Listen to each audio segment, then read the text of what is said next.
Salve, rapaziada! Como é que vocês estão, meus guri? Hoje o nosso vendedor de tempo tá de volta, esse safado que deu problema no meu canal. Mas, né, eu falei, eu vou trazer a parte 2 pra nós tentar fazer a boa aí, né? Vocês tá ligado ou não tá ligado, mas tanto faz, a parte 2 tá aqui. Sem mais enrolação, vamos dar-lhe. Sob a luz da lua, um cara se vê em frente a uma mansão. Ele pega um relógio de bolso e fala sobre alguém chamado Hong Wei-yo, uma pessoa que é o pilar daquele lugar, que dedicou toda a sua vida à sua família e país. Após uma análise, o doutor avisa todo mundo que o ancião não passa dessa noite. Na cama, o velho de 98 anos. Até que a porta começa a se abrir e todo mundo se vira. O cara de óculos a abre, falando que o tempo que ele tem disponível é de apenas 13 minutos e 19 segundos. Os guardas sacam as armas, perguntando quem ele é e como chegou ali. O garoto só solta o relógio e diminui o tempo em 100 vezes. Com isso, os caras armados parecem ter ficado congelados. Os que ainda conseguem se mover perguntam o que ele tá fazendo e que poder é esse. O garoto pede desculpa por ter assustado, mas diz que só deu uma parada no tempo de alguns ali. Quando o homem ia falar alguma coisa, algo chama sua atenção. O rapaz tinha acelerado o próprio tempo e se aproximado da cama. Ele então falou pro Sr. Hong que ia se apresentar. Disse que seu nome era Sr. Lu e ele era um vendedor que caminhava no mundo humano. E que negociava somente um único produto. E esse era o tempo. 10 dias atrás, antes de tudo começar. Na mensagem, a mãe parece preocupada pelo filho estar tendo dificuldades na cidade grande. Enquanto o protagonista pensa que em uma cidade como aquela, uma pessoa normal é insignificante. A pessoa que aceitou esse trabalho estando cheia de sonhos sumiu há muito tempo. Tinha muitos sonhos que ele queria realizar, só que infelizmente ele não é o personagem principal.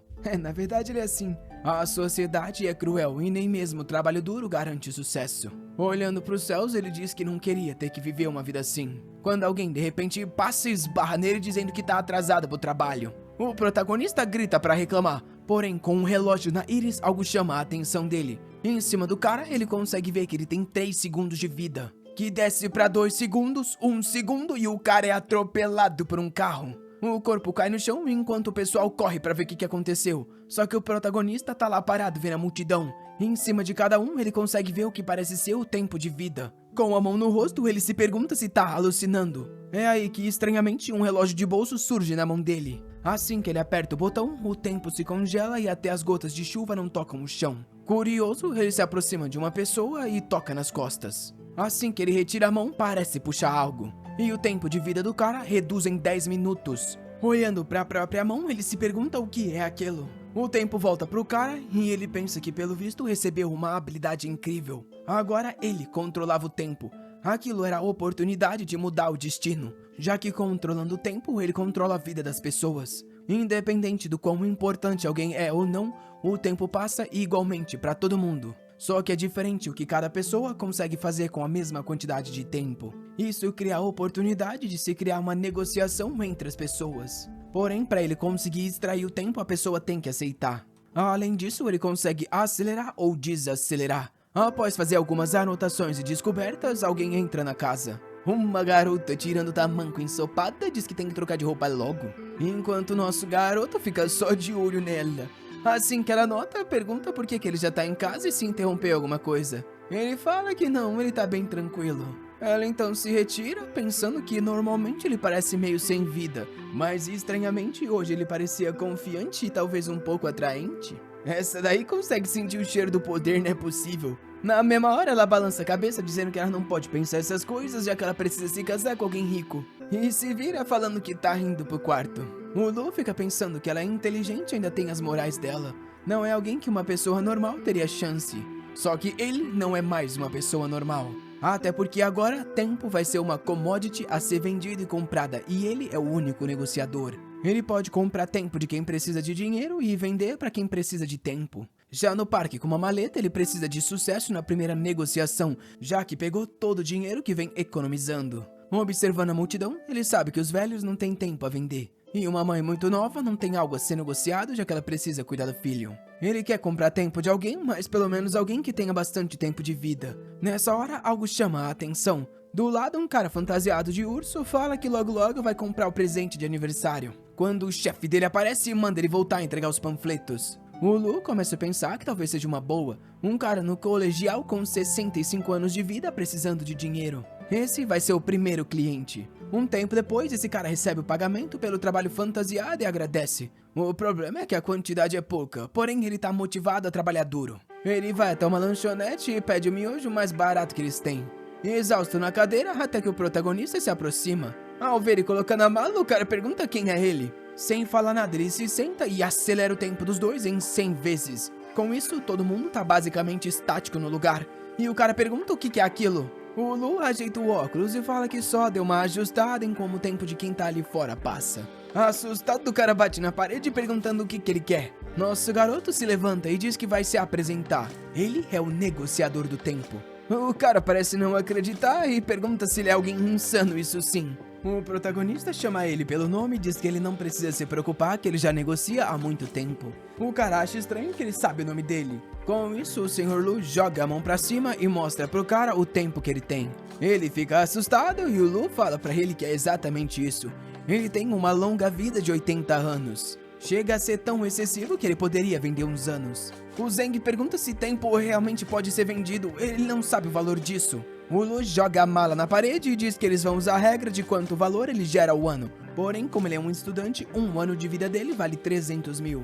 O Zeng sabe que muita gente nem ganha isso por ano. O problema é que ele tem que se lembrar que o que ele tá vendendo é tempo de vida. O Lu puxa o contrato e avisa que é só assinar o nome. O Zeng fica pensativo. Com esses 300 mil, ele pode comprar o presente da Kim Kim e até fazer coisas que ele sempre quis. E chega à conclusão que trabalhar é a mesma coisa do que vender o tempo dele.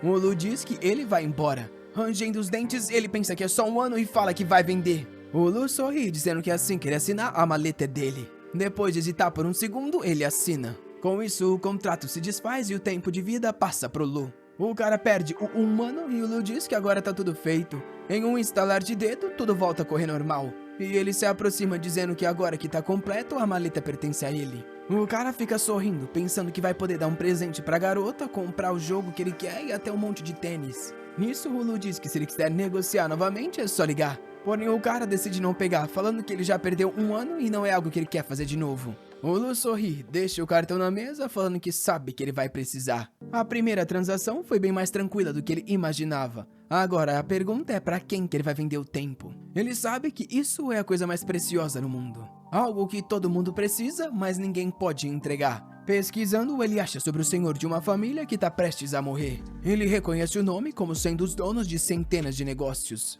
E sorri, dizendo que o primeiro cliente dele vai ser uma figura inacreditável. De volta na mansão à luz da lua, no momento em que o médico falou que o cara não ia passar daquela noite. Na cama, o senhor nem conseguia falar, enquanto se perguntava se realmente o tempo dele tinha chegado. Na consciência dele, ele não queria desistir. Ainda tinha coisas que ele queria fazer pela família e ele precisava de ao menos mais um ano ou mais um dia. Ele não queria morrer assim e foi quando alguma coisa fez ele acordar. Foi nessa hora que o Sr. Lu se apresentou, dizendo que era um negociante que trabalhava com apenas um produto, tempo. O pessoal no quarto parecia não acreditar, porém o cara de terno marrom falou para darem uma olhada. Todos os outros caras estavam congelados. O Lu falou que o ancião não tinha mais de 10 minutos, e o cara perguntou quanto esse tal tempo custaria. O protagonista respondeu que o tempo é diferente para cada pessoa, e ele cobrava 1/5 da quantidade de dinheiro que a pessoa gerava em um ano. Um cara de óculos disse que, considerando as empresas que o senhor tinha, era um valor alto demais. Porém, o protagonista lembrou eles do ditado: nem mesmo uma montanha de ouro compra um segundo de tempo. E disse que todos ali eram mortais ignorantes. Quando o cara gritou, ele sacou o relógio de bolso. E na frente do senhor apareceu Hong e Yu com 5 minutos de vida. E falou pro Hong que por mais que ele dominasse o planeta por décadas, o tempo chegava para todos. E ele era o único que controlava isso. O senhor parecia querer dizer algo, mas não conseguia. Um dos capangas se aproximou tentando entender o que ele falava. Levantando a mão com dificuldades, ele só conseguia pronunciar a palavra viver. O cara do terno marrom então disse que aceitaria a oferta pelo avô. Nosso protagonista fez o contrato e falou que era só o Sr. Hong assinar. O cara avisou que talvez o Sr. Hong não conseguisse. Porém, o Lu não parecia se importar e disse que o tempo do cara estava acabando. Ele olhou para a folha e olhou para os 40 segundos. Na hora, sentiu a determinação para terminar os planos que não tinha conseguido fazer. Ele, com dificuldade, se ergueu. Recebeu a caneta faltando 3 segundos e no último conseguiu assinar. Com isso, recebendo o tempo que havia sido prometido no contrato. O quarto brilhava e o Lu sorria. Na hora, o relógio do velho tinha ido para 365 dias. Os caras no quarto reconheceram que parecia realmente ter aumentado. E o Sr. Hong tirou a máscara. Olhando para as próprias mãos, ele tinha uma sensação estranha. Antes que falasse algo, foi parabenizado pelo protagonista, que falou que admirava aquele tipo de determinação. E com isso, a transação estava completa. Os caras se aproximaram do velho perguntando se ele estava se sentindo bem. Desacreditado, o velho sentia como se tivesse alguns anos mais jovem. Por mais que ainda fosse o corpo antigo, ele estava cheio de vitalidade. Será que aquilo era o poder do tempo? O Lee só parabenizou ele e disse que isso é tudo que ele tem a fazer por ali. Um dos caras ia pedir pela remuneração, só que no mesmo segundo ele desapareceu. Uma folha caiu na mão dele, dizendo que esperava o pagamento da família naquela conta. Com isso, os capangas que estavam imobilizados voltaram a se mexer. O loiro que estava ali perguntou o que tinha acontecido com o Sr. Hong e por que ele estava de pé. Ele se perguntou se aquilo era a famosa lucidez terminal, quando alguém sente ter muita energia dias antes da morte. O velho se levantou e avisou todo mundo para ficar quieto. Ninguém podia saber o que aconteceu naquele lugar. O loiro de óculos não sabia do que eles estavam falando e por que ele não se lembrava de nada. Até que se recordou do cara que estava do lado da cama e se perguntou o que tinha acontecido. Nisso, o cara veio e entregou a mensagem para o Sr. Hong, que avisou que era para mandar o dinheiro agora para essa conta. Ele não imaginava que algo assim existia naquele mundo. Não era o tipo de pessoa que era só mais talentoso ou mais forte. Era alguém que desafiava a lógica. E disse que a partir de agora eles tinham que virar amigo do tal Sr. Lu. Com as mãos para a lua, ele dizia que aquela era a sensação de controlar o destino. O plano dele tinha dado certo. Não importava se fosse uma família da elite ou um simples estudante universitário. Todos na cidade estavam nas mãos dele. A pergunta agora era o que fazer quando ele tivesse mais e mais clientes. Ele precisaria de um sistema para isso. Observando a cidade, ele viu alguns clubes. E na hora teve a ideia do nome de Clube Eterno. Naquele lugar, era comum os clubes para pessoas exclusivas da elite da sociedade. Ele poderia criar algo ainda melhor, onde ele seria a autoridade acima de tudo. E negociando o tempo, ele conseguiria criar um exército que ninguém iria contra. O clube influenciaria o mundo inteiro, e o nível dos membros seria definido pela quantidade de dinheiro que eles investissem lá. Só para participar seriam 10 milhões, com o nível 6 em 6 trilhões. E aqueles que quisessem participar com o tempo teriam que pagar 1 ano do tempo ou até 26 anos. Ele teria que criar uma cadeia de funcionários. E o Clube Eterno seria a maior e mais misteriosa organização do mundo, onde ele teria a autoridade absoluta. A posição dele no mundo seria a mesma de um deus. Andando pela cidade, ele sabia que se quisesse algo assim, ele precisaria de pessoas confiáveis. E normalmente esse tipo de gente é a que tem os piores trabalhos na sociedade. Nessa hora, um taxista para, perguntando se ele precisa ir para algum lugar. O nome do cara é Xie Dahai e ele tem 13 anos de vida. O protagonista entra no táxi pensando que aquela é uma das pessoas que são destruídas pela dificuldade da vida. Vendo ele no retrovisor, o cara diz que pela roupa ele parece ser bem sucedido. Nesse momento, chegam 16 milhões de dólares na conta dele. Nisso ele escuta uma conversa do taxista com o filho, onde parece que o avô tá passando mal. Ele para o táxi de repente e diz pra não se preocupar que ele vai conseguir o dinheiro e vai pra lá agora. Se vira pro protagonista e pede pra ele sair do táxi que ele tem que ir pro hospital. O Lee diz que tá tudo bem, ele também tem algo pra resolver no hospital. No caminho, o pai diz que o sonho dele era ter enviado o filho para uma boa escola, porém ele fracassou. E agora o pai dele precisa de dinheiro para um tratamento, só que ele fracassou de novo. Ele pede desculpas pelo desabafo, mas o Lu parece não se importar. E utilizando o relógio, acelera o tempo dos dois. Pouco tempo depois, eles já estão no hospital e o cara acha esquisito. Ele se vira para falar com o protagonista que sumiu. Porém, ele deixou um monte de dinheiro no banco. O cara se levanta para devolver e vê que ele deixou uma mensagem. Nela falava que aquilo ali era para ajudar ele. E que se ele precisasse de mais dinheiro, era só mandar mensagem, porém não seria de graça. O velho ficou emocionado e agradeceu, enquanto o Lu estava logo ao lado. Ele não planejava ficar ajudando os outros de graça. É só que ele sente que logo logo vai ter um novo cliente. Bem nessa hora, algo chama a atenção. Um cara loiro com sangue nas mãos pergunta o que ele tá olhando. Passa esbarrando nele falando pra sair da frente. Um papel cai do bolso e o Lee sorri dizendo que o cara realmente veio. Um tempo depois, ele tá de volta em casa. Algo chama a atenção dele ao lado. Eita, e chama mesmo, hein, rapaz? Ele se pergunta se ela foi pra alguma festa por acaso. Vai até o armário e traz um cobertor. De repente, ela acorda perguntando o que o maluco tá fazendo. Todo sem graça, ele tenta falar que tava com medo dela pegar um resfriado. Ela agradece e diz que vai voltar pro quarto. Com isso, fecha a porta. O Lee fica pensando que eles são colegas de quarto, então por que ela é tão fria? Só que o psicopata diz que gosta dessa reação ou não seria muito interessante. Já no quarto dele, ele sabe que vai precisar de alguns subordinados para conseguir conquistar os planos que ele quer. E o plano é fazer com que eles sejam leais, já que com esse contrato que ele vai fazer, se a pessoa quebrar as regras, ela perde todo o tempo de vida. Logo logo, o clube vai ser aberto oficialmente. No dia seguinte, ele sai se espreguiçando do quarto, e a Yang pergunta se ele não vai trabalhar hoje. Ele fala que tirou um dia de folga, e ela fica pensando que pelo visto ele desistiu de tudo e vai voltar para a fazenda dos pais. Ela sai pensando que ele no final das contas é uma boa pessoa, é só que pessoas sem presença não sobrevivem na capital. Mas é claro que ele não precisa mais trabalhar. Um tempo depois ele vai até a imobiliária. Uma garota o recebe e ele diz que tá ali só para dar uma olhada nas casas. Quando ela estava mostrando o documento das casas, a Yang aparece perguntando o que ele tá fazendo ali. Ele responde que tá querendo comprar uma casa e se lembrou que ela trabalhava lá, então veio. A Yang fica confusa desde quando esse cara tem grana pra dar entrada numa casa. Ela acha esquisito, mas decide se sentar até porque não pode perder a comissão. Pergunta pra ele qual o valor estimado e se por acaso ele tá se casando. A amiga chama a atenção, mas ela diz que vai cuidar porque ele é um amigo dela. Ela começa a dar uma olhada e diz que achou algumas que talvez se encaixem bem pra ele. Ao olhar a folha, o Lu diz que aquilo ali tá muito acabado. Ela acha esquisito e fala pra ele parar de brincar. O que ele tá querendo? Comprar uma mansão com quanto que ele ganha? Nosso protagonista sorri, dizendo que isso não é impossível. A Yang parece perder a cabeça e diz que entendeu. Se levanta e fala pra amiga resolver. A garota pergunta se eles não eram amigos e a Yang responde que é melhor ela ir lá resolver isso. A outra funcionária avisa que a Yang foi resolver algo, mas ela trouxe as casas maiores. Observando ela de longe, o nosso garoto pensa que ela ficou bravinha pelo visto, mas continua sedutora dessa forma. A garota ia começar a falar sobre uma das mansões quando ele mandou logo trazer o contrato.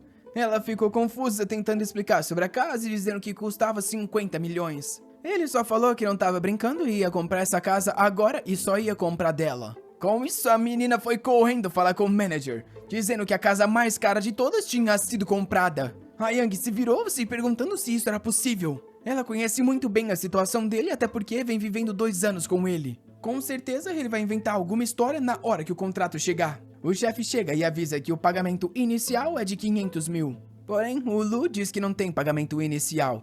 Ele veio comprar tudo de uma vez. O pessoal fica meio sem palavras. E um tempo depois, realmente a casa mais cara daquele lugar tinha sido comprada por 50 milhões. As garotas ficaram cochichando sobre isso. E na mesa, a Yang não conseguia acreditar que ele realmente tinha pagado tudo de uma vez. Pensando que esse maldito realmente estava brincando com ela. Agora tá com raiva de si mesma por ter estado 2 anos perto de um cara como esse, porém ficava saindo todo dia pra procurar outras pessoas. Um tempo depois, o Lu recebe uma ligação daquele cara do táxi, que pergunta se ele consegue entregar mais dinheiro, que fala que é claro. Ele acredita que tá na hora deles se encontrarem novamente. Na frente de uma estação de ônibus, o Lee aparece. O cara do táxi fica surpreendido e ele diz pra eles mudarem de localização. No café, ele explicou que o pai dele teve uma hemorragia hoje. Ele já tinha pegado dinheiro emprestado de todos os lugares que ele conseguia. Todo mundo mandou ele desistir porque ele não tem mais crédito, porém, ele não quer deixar o pai dele na cama morrer. Desesperado, ele grita que precisa de dinheiro de qualquer forma. Ele avisa que não importa o que seja, ele faz qualquer coisa. O Lu diz que ele consegue entregar dinheiro e muito, porém aquilo que ele quer é a vida. O Dahai toma um susto e pergunta se ele tá pedindo pra que ele morra ou pra que faça algo legal. O Lu sorri e estala o dedo dizendo que é algo completamente legal. Na hora, o tempo do cara aparece com 13 anos de vida. O Lu explica como funciona a negociação com ele e pergunta se o cara quer vender alguns anos que estão sobrando. O Dahai acha tudo isso confuso e questiona sobre quanto ele receberia pelo tempo. Nosso garoto diz que paga 3 vezes o que ele faz ao ano por ano. Então ele receberia 300 mil por cada ano de vida. O cara observa o próprio relógio e vê que vai morrer aos 53. Porém, acredita ser o suficiente. E pergunta pro Sr. Lee se ele realmente vai receber 1,35 milhões. O Lee diz que ele tá correto, porém só sobrariam 10 anos de vida. O pai pensa que 10 anos vão ser o suficiente para ver o filho dele criar o próprio filho. Isso quer dizer que o papel dele como pai já vai estar completo. O Lee joga o contrato e fala que é só assinar o nome. O velho diz que entendeu e agradece. Ele entrega um cartão que diz já contém o dinheiro transferido e o cara avisa que vai voltar pro hospital. Com isso, ele se vai. Mas o Lee fica pensando que por mais que agora o peso saiu dos ombros, quando a hora chegar, será que ele não vai se arrepender? De repente uma garrafa estoura no pé dele, e um loiro apoiado na parede diz que ele vai ter que pagar por isso. O Lee reconhece como sendo o mesmo cara de antes e pensa que parece um cachorro de rua. O cara se aproxima dele perguntando do que ele tá rindo. O Lee na hora fala que tá rindo do diagnóstico dele e do tempo de vida que o resta. Ele sabe que ele tem exatamente 26 dias pra viver. Ele então tira a mão da gola e avisa que se o cara quiser viver é só seguir ele. Andando nos becos, ele pergunta qual é o nome e a doença que o cara tem, que responde que ele tem leucemia e o nome dele é Psyll. O Lee pergunta por que ele não tá em casa, já que a família deve estar preocupada. E o Psyll responde que ele fugiu de casa e todos pensam que ele já morreu. O Lee parece interessado com o background do cara e diz que vai dar um teste pra ele, desacelerando o tempo em 100 vezes. O cara pergunta o que aconteceu e o Lee diz que não tem nenhuma intenção ruim. Ele é só um vendedor de tempo. Ele consegue prolongar a vida do garoto, porém o preço vai ser a lealdade.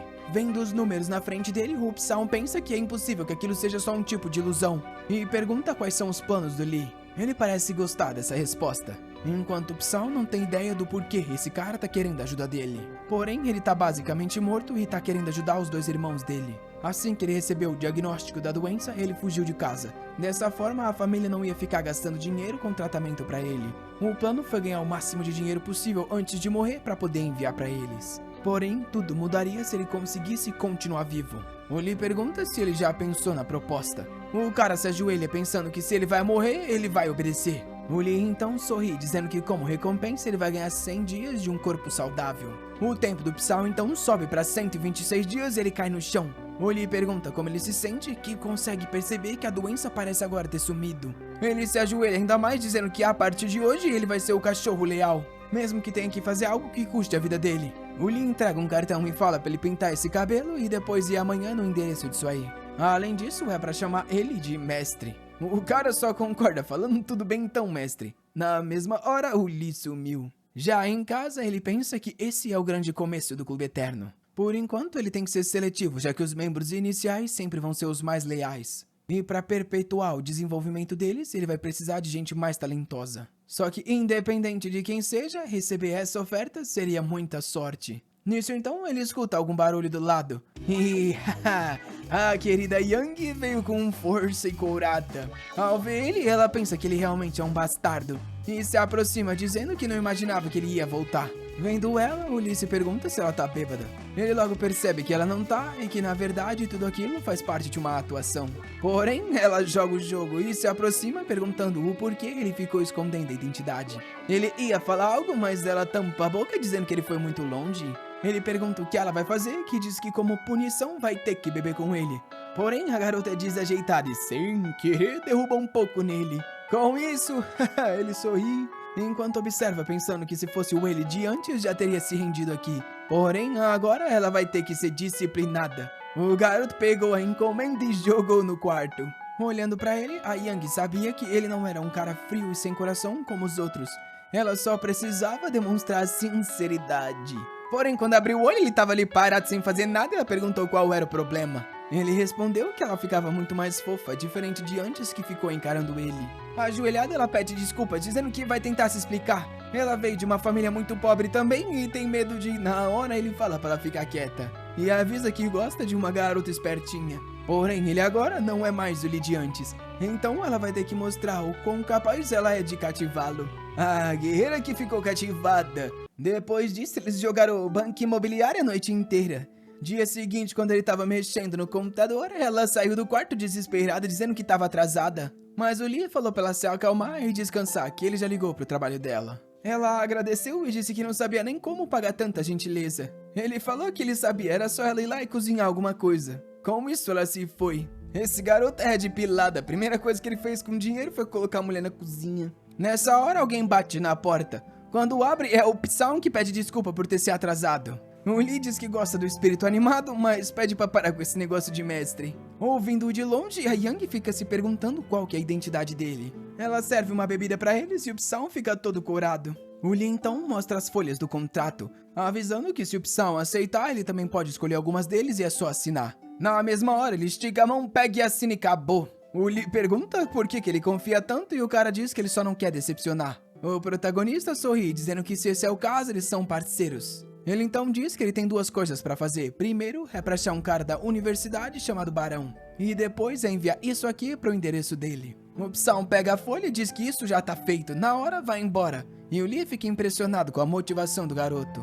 O plano agora é montar uma forma mais fácil de se comunicar com os clientes. Ele só precisa achar um bom programador que esteja quase morrendo. Isso não vai ser muito difícil não. Enquanto isso, em uma base do governo, o pessoal lá tá sendo atacado por um hacker e tá tudo desacreditado. Quem tem coragem de fazer algo assim contra os sistemas deles? Um cara de capuz transmitiu pro mundo inteiro que ele tava morrendo, porém ia enterrar o mundo junto. Aquele ataque digital virou notícia em todos os jornais, já que o cara conseguiu derrubar até mesmo a bolsa de valores. A notícia chamou a atenção do Lee, que chamou pelo Psylon e disse que eles iriam pedir um favor pro Sr. Hong. Na frente de um monte de tela, um garoto pergunta se viram a obra-prima dele. Por mais que a doença já esteja no estado crítico, ele ainda consegue invadir qualquer sistema. Nessa hora ele sente uma dor no peito. Claramente não tá com uma das melhores doenças. Ele tenta pegar o medicamento, mas escorrega na cadeira e tudo cai no chão. Desesperado, ele se arrasta porque sabe que não tem muito tempo. E antes de morrer, ele quer que o mundo inteiro vá junto com ele. Nisso, os computadores dele começam a apresentar um monte de erro. Ele se pergunta quem tá conseguindo derrubar as barreiras que ele colocou. Uma mensagem do Sr. L aparece falando para visitá-lo que ele o salvaria. Ele fica impressionado que até já sabem quem ele é, porém, pelo visto, vão brincar de misterioso. Só que aí a mensagem muda. E o Sr. L diz que consegue ver o tempo dele, enviando um link para que ele entre. O loiro dá risada pensando que os caras estão querendo saber a localização dele. Diz que não tem medo de ser descoberto e clica no arquivo. Uma transmissão ao vivo se inicia com o Sr. Lin dando as boas-vindas ao Robert Tappan Morris. O cara fica se perguntando como que ele já sabe o nome inteiro. O Lee diz que ele não sabe só o nome, como também sabe a coisa mais importante dele. O tempo então aparece em cima e o garoto vê que tem 10 dias de vida. Ele se pergunta se é uma projeção holográfica, mas é impossível, até porque ele acabou de abrir aquela mensagem. Ele agarra o monitor perguntando como isso é possível e que negócio é esse dele só ter 10 dias. O Lee explica que a morte e a vida é algo que pode ser mudado com um pensamento. E nessa circunstância ele consegue entregar o que ele mais quer, que é tempo. O garoto continua agarrando o monitor perguntando que desgraça é ele. O Lee só sorri, dizendo que é pra ele o encontrar em 10 dias. Ele ia falar mais algo, mas a transmissão foi desligada. O cara aqui então fecha o notebook e avisa que deu tudo certo, porém eles mesmo assim vão deixar algumas pistas. O Lee diz que tá tudo bem, por mais que o garoto seja um grande hacker, ele ainda é humano. E no final das contas, ele tem medo da morte. A cena muda para alguns dias depois e o Robert já chegou na cidade. Ele sabe que tem que achar seja lá quem é o mais rápido possível porque não tem muito tempo. Ele fica tossindo na parede e um oficial pergunta se quer ajuda para ir pro hospital. Ele diz que tá bem e mostra a foto de uma mansão perguntando como é que chega naquele lugar. Enquanto isso, lá dentro, o Psylon tá explicando que só fazem alguns dias que ele deu mais tempo, porém o corpo dele parece estar enfraquecendo de novo. O Lee sabe que por mais que ele tenha melhorado a condição, ele não consegue curar a raiz do problema. Por mais que ele tenha esse poder incrível, ele ainda é só um humano. E o conhecimento que ele tem sobre biologia e medicina é longe do suficiente. É aí que ele tem a ideia de não pensar nas pessoas como seres e sim como um conjunto de células. Ele consegue parar até mesmo a gota da chuva, então talvez seja possível com os poderes dele. Ele então se levanta e fala pro Psylon trazer um pouco de sangue dele. O Psylon fica confuso e o Lee explica que ele vai receber um poder incrível. Todo torto, ele diz que entendeu então. Olhando o microscópio, ele pensa que seria ótimo se conseguisse alterar o tempo de vida dos órgãos ou células. Será que isso seria a mesma coisa do que estender a vida de uma pessoa? Observando as células, ele consegue ver que cada uma delas possui seu próprio tempo de vida. E então ele decide desacelerar todas elas em 2 vezes. Aquilo aumenta o tempo de vida delas de 3 horas para 6 horas. Isso mostra que ele consegue desacelerar a destruição das células que são defeituosas. Dessa forma, ele também diminui o quanto elas conseguem se reproduzir e talvez até o sistema do corpo consiga resolver isso. A leucemia cria um excesso de produção de células brancas. Se ele conseguir balancear essa produção e reprodução, ele consegue curar isso. Já o Robert acabou de chegar na frente da mansão, curioso para ver o que o espera. Ele bate na porta e o Psylon abre na cara dele, tacando o garoto no chão. Na hora foi imobilizado, sendo questionado sobre o que estava fazendo ali. O Robert explicou que veio por causa do hacker e que ele foi convidado. Depois de um tempo, estava no sofá. O pessoal tá impressionado que ele sabe falar chinês, que diz que não importa. Ele diz que o Lee não parece impressionante, ele é o tal mágico? Toma ali uma na orelha pra parar de duvidar do garoto. Vendo a briga dos dois, o Lee fala pro Psyllium parar com isso e chegar ali na frente dele. Ele percebe que a hipótese tá certa e ele consegue sentir cada uma das células. Ele então desacelera a reprodução das células defeituosas em 10 vezes. Com isso, o Psyllium solta um grito e irradia uma energia dourada, deixando todo mundo ali assustado. O nosso garoto explica exatamente o que ele fez e avisa que dali pra frente o resto é com o sistema imune dele. O Psyllium nota que isso parece muito diferente da última vez e se vira animado dizendo que tá sentindo até a força dele voltar. O Lee ignora e pergunta pro Robert o que ele acha disso.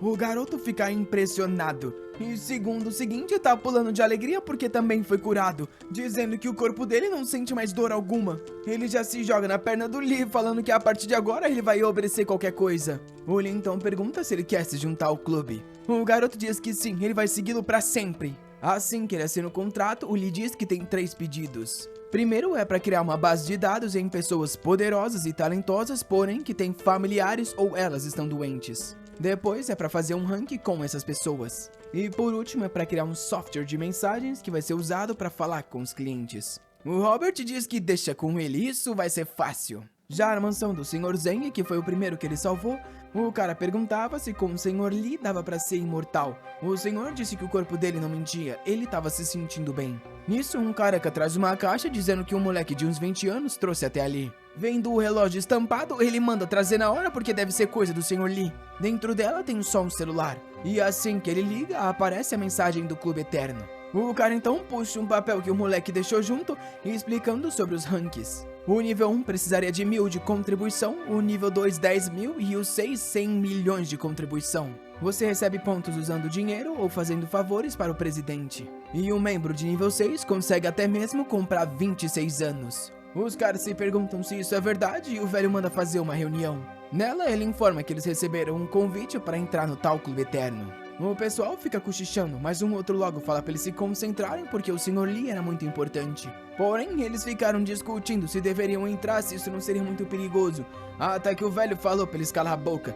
Eles iriam entrar porque quanto mais demorassem, pior era. Com isso, o velhinho clicou na tela com os olhinhos e todo mundo ficou curioso. No chat tinha um monte de gente, cada um com o seu número, dando as boas-vindas pro velho. Um deles ainda comentou, perguntando como que o número 02 escrevia tão rápido se ele já tinha centenas de anos. Os trouxas já começou a cair na ladainha do WhatsApp, falando que realmente tinha pessoas com mais de 1000 anos. Obviamente todas as mensagens estavam sendo enviadas pelo Robert, que estava se divertindo. O velho Hong então perguntou de qual era que o Senhor 02 era. O Lee foi passando as coisas que era pro Robert falar. E no chat o pessoal especulou que ele era da dinastia Ming. Mandou o velho mudar o nome pra 129 que logo ele ia receber uma missão. O coitado do velhinho tinha caído igual um trouxa no grupo do Zap. Ele então explicou pros caras que era um grupo que buscava longevidade e em cada era eles têm um nome diferente. Mas nessa é o Clube Eterno. A primeira missão é proteger o planeta, avançar a tecnologia e explorar e evoluir os humanos. Os trouxas perguntaram quantos anos o pessoal tinha. O velho todo sério falou que o número 45 tinha ao menos 100 anos de idade. As pessoas ali existiam umas centenas de dinastias e deveriam acumular uma quantidade imensurável de finanças. Se virou pra todo mundo e falou que não pode ofender ninguém daquilo não. Os caras disseram que entendeu. O celular tocou, eles tomaram um susto e receberam a primeira missão, que era conseguir um lugar gigantesco na capital com ao menos 3.000 metros quadrados. O pessoal no grupo ainda falou que a missão tava fácil demais, esse número 129 era sortudo. E o coitado do velho enganado bateu na mesa falando para procurarem um lugar assim agora. Nisso, o Robert avisa que eles receberam a mensagem do cara confirmando que ia fazer isso. Nosso garoto agradeceu, mas falou que eles por enquanto não podiam abaixar a guarda. O Robert falou que tava tudo bem, ninguém descobriria a localização deles. Enquanto o Lee tava se divertindo. Alguns dias depois, receberam toneladas de lugares que estavam disponíveis para eles. O Lee falou que os lugares pareciam bons, porém, para o primeiro clube de todos, aquilo ali não estava tão bom assim. Observando uma mansão gigantesca, ele falou que aquele lá não estava tão ruim. O Robert elogiou e com isso foi escolhido. Já na frente da mansão, o Sr. Hong esperava. O Lee chegou com o Psyllium e com o Robert dando as boas-vindas. Ele falou que o senhor estava muito melhor, que disse que era tudo graças ao tempo que ele deu. Nosso garoto respondeu que ele estava sendo muito educado, tudo isso não passava de uma negociação. O velhinho deu risada, dizendo que ele era o tesouro da família, e um cara disse que mostraria a casa. Com isso, eles entraram, vendo cada um dos cômodos e achando extremamente luxuoso. O Robert queria um quarto para transformar numa sala de computador, e o Lee mandou o Psy escolher um quarto para ser uma sala de treino. Nisso, o protagonista deu uma olhadinha pro Robert, que entendeu. Mandou a mensagem que o 129 tinha completado a missão de iniciante. Os trouxa parecia tudo feliz e emocionado, enquanto Lee estava reluzente, dizendo que estava na hora de uma nova transação. O Psy ia ser o membro responsável pela segurança e a parte prática daquele lugar, enquanto o Robert ia cuidar da segurança virtual e tudo que fosse relacionado ao grupo. Enquanto Lee, além das negociações, iria desenvolver novas estratégias para o grupo. O problema é que ele também não era muito inteligente. Por mais que tenha recebido os poderes, ele ainda era só um cara normal. Ele precisaria trabalhar duro de agora em diante. Já de volta com o Sr. Honk, no grupo apareceu uma missão especial sobre recrutar alguém que fosse do exército, mas é aposentado. 118 membros tentaram pegar a missão, porém foi o 129 que ficou com ela. Na hora o velho falou para eles sumirem dali e encontrar esse tal aposentado. O Robert mostrou o celular e falou que os dias ruins dele estavam chegando. Nisso, Lee apareceu e mandou o Robert voltar a trabalhar. Eles estavam precisando conseguir novos membros. Se virou pro Psy e disse que o treino dele não seria fácil. Isso porque ele praticaria com o tempo passando 100 vezes mais rápido. Ele respondeu que não tinha problema, podia considerar isso feito. Poucos dias depois, um cara que era ex-oficial aposentado se apresentou. O Lee perguntou se ele queria café da manhã, que disse que não, ele veio preparado para trabalhar. Com isso então, ele apresentou o Psy, dizendo que gostaria que ele o treinasse. Na hora o cara sorriu, dizendo que seria um prazer. E com isso os treinos começaram. Eles também precisariam de alguns supercomputadores para garantir a segurança daquele lugar. Só assim também o Robert mostraria o potencial total dele. Enquanto o Psy estava sendo surrado. Foi 5 minutos de treino para ele perceber que aquilo era completamente diferente de uma briga de rua. O treinador perguntou se era só disso que ele era capaz. O Psy se levantou e pulou na direção, falando para não menosprezá-lo. Porém, logo tomou uma chave de braço e uma no queixo. Pegou no ombro e foi-lhe na barriga. Rapaz, o garoto não para e já imobilizou o pescoço. O treinador ainda avisou que se fosse ele, desistiria ou ele ia ficar apanhando ali muitos dias. Porém, o garoto tinha acabado de recuperar a vida, nem ferrando que ele ia desistir. Óbvio que escutar isso deixou o Lee feliz. Agora tudo estava indo como planejado. E aquela região estava com o tempo acelerado em 100 vezes. Nesse momento, ele recebe uma ligação de um cara perguntando se ele se lembra. O Lee diz que se lembra sim, é o garoto chamado Zeng da universidade. Cena seguinte, o Psy entrega pra ele uma lista de tudo que o moleque vem comprando. Um monte de iPhone, item da Gucci e cosméticos femininos. Ele não esperava que o garoto ia gastar tudo isso só pra conseguir uma namorada. Até mesmo conquistou uma fama de herdeiro na universidade. O Lee diz que, pelo visto, o que ele entregou tá longe do suficiente. Se esse é o caso, eles vão ter que se encontrar mais uma vez. Numa cafeteria, o Baron tá se perguntando por que ele ainda não chegou. Será que ele não vai ter outra chance? Bem, nessa hora, nosso garoto aparece. Ele já fica animado chamando pelo nome dele. O Lee sorri, dizendo que o rapaz vem viver uma vida luxuosa. Sem jeito, o Barão fala para ele se sentar ali. E o Lee responde que pelas roupas ele vem gastando muito bem o dinheiro que recebeu. O Barão ia falar de alguma outra coisa, porém o Lee interrompe e diz que por causa da profissão dele, ele sabe muito bem o porquê ele tá ali hoje. Considerando que ele tem 64 anos de vida, quantos que ele quer vender? O garoto se enrola um pouco pra falar e pergunta se ele pode vender um pouco mais de um ano. Calmamente, o Lee diz que na segunda transação não tem nenhuma restrição. Ele pode vender quantos anos ele quiser. Porém, ele tinha que ser avisado que para cada um ano que ele vendesse, ele envelheceria um ano a mais. E lembrou ele que o tempo é longo e ele ainda pode criar muitas oportunidades futuras. Porém, o Barão fala que a namorada disse que seria legal se ele tivesse um carro bom e se eles dois também pudessem viajar junto. Ele tá querendo que ela aceite o pedido de casamento e levar ela para conhecer o mundo. Se ele tem 64 anos, talvez ele possa vender mais 4, ou não, 5. Ele diz que quer vender mais 5 anos. E depois disso, nunca vai vender mais nada. O Lee diz pra ele se acalmar um pouco porque ele só tá ali pra negociar. Se ele quer vender, ele quer comprar. Ele faz o contrato e avisa que serão 5 anos em troca de 1,5 milhão em dinheiro. É isso que ele quer? O cara diz que sim, é exatamente isso. Um tempo depois, cai na conta dele os 1,5 milhão. Ele já tinha gastado tudo mesmo. O cara fica desacreditado, dizendo que aquilo é insano. Do lado de fora, ele diz que não vai dizer até logo porque ele não mais vai chamar o Lee. E com isso, sai fora. Mas o Lee diz que espera ele até a próxima vez. Com isso, ele liga pro Robert e pergunta como a base de dados está. O garoto responde que tem uma informação sobre um cliente muito bom. Um velhinho que tá prestes a expirar, chamado Song Si-chong. Sabendo que tem 97 anos, o Lee sorri, dizendo que esse vai ser o próximo então. A família Song desse cara é famosa na indústria do entretenimento. E eles já estão há centenas de gerações dominando boa parte da China. O estúdio Tang Hen que eles coordenam sempre é numerado número 1 naquele lugar. E tem várias celebridades de ranquear. O Lee viu tudo isso na notícia da TV, que também falava sobre o casamento de alguém próximo a esse cara. A Yang parece interessada, pensando que esse casamento seria muito extravagante. Enquanto o Lee sabe que a grana que ele recebeu do Hong tá prestes a acabar. Então tá na hora dele fazer um próximo movimento. O Robert explica que a família dos caras acredita em revivificação, que é basicamente quando alguém tá prestes a morrer, se alguém nasce ou alguém se casa, a pessoa vive mais uns anos. Nosso garoto dá risada, pensando que até os ricos acreditam nisso. Enquanto a Yang continua falando que seria incrível conseguir dar uma olhada num lugar assim. Ele se estica, dizendo que se ela quer tanto ver, ele leva quando chegar. Ela pula e agarra ele, dizendo que ama ele demais. Enquanto ele pensa que ela gosta de dinheiro até demais, essa é a única falha que ela tem. Mas esse casamento talvez seja uma boa oportunidade para ele também ver esse tal do Sr. Song. Já na entrada da capital, o dia do casamento chega. Tapete vermelho esticado para a imprensa e a Yang nem sabe o que eles dois estão fazendo ali. Vários artistas de toda a indústria são fotografados e ela reconhece cada um deles. Agarrando Lee, ela pergunta se eles realmente vão conseguir entrar lá. Ele fala que não, na verdade eles vão entrar pela rota VIP.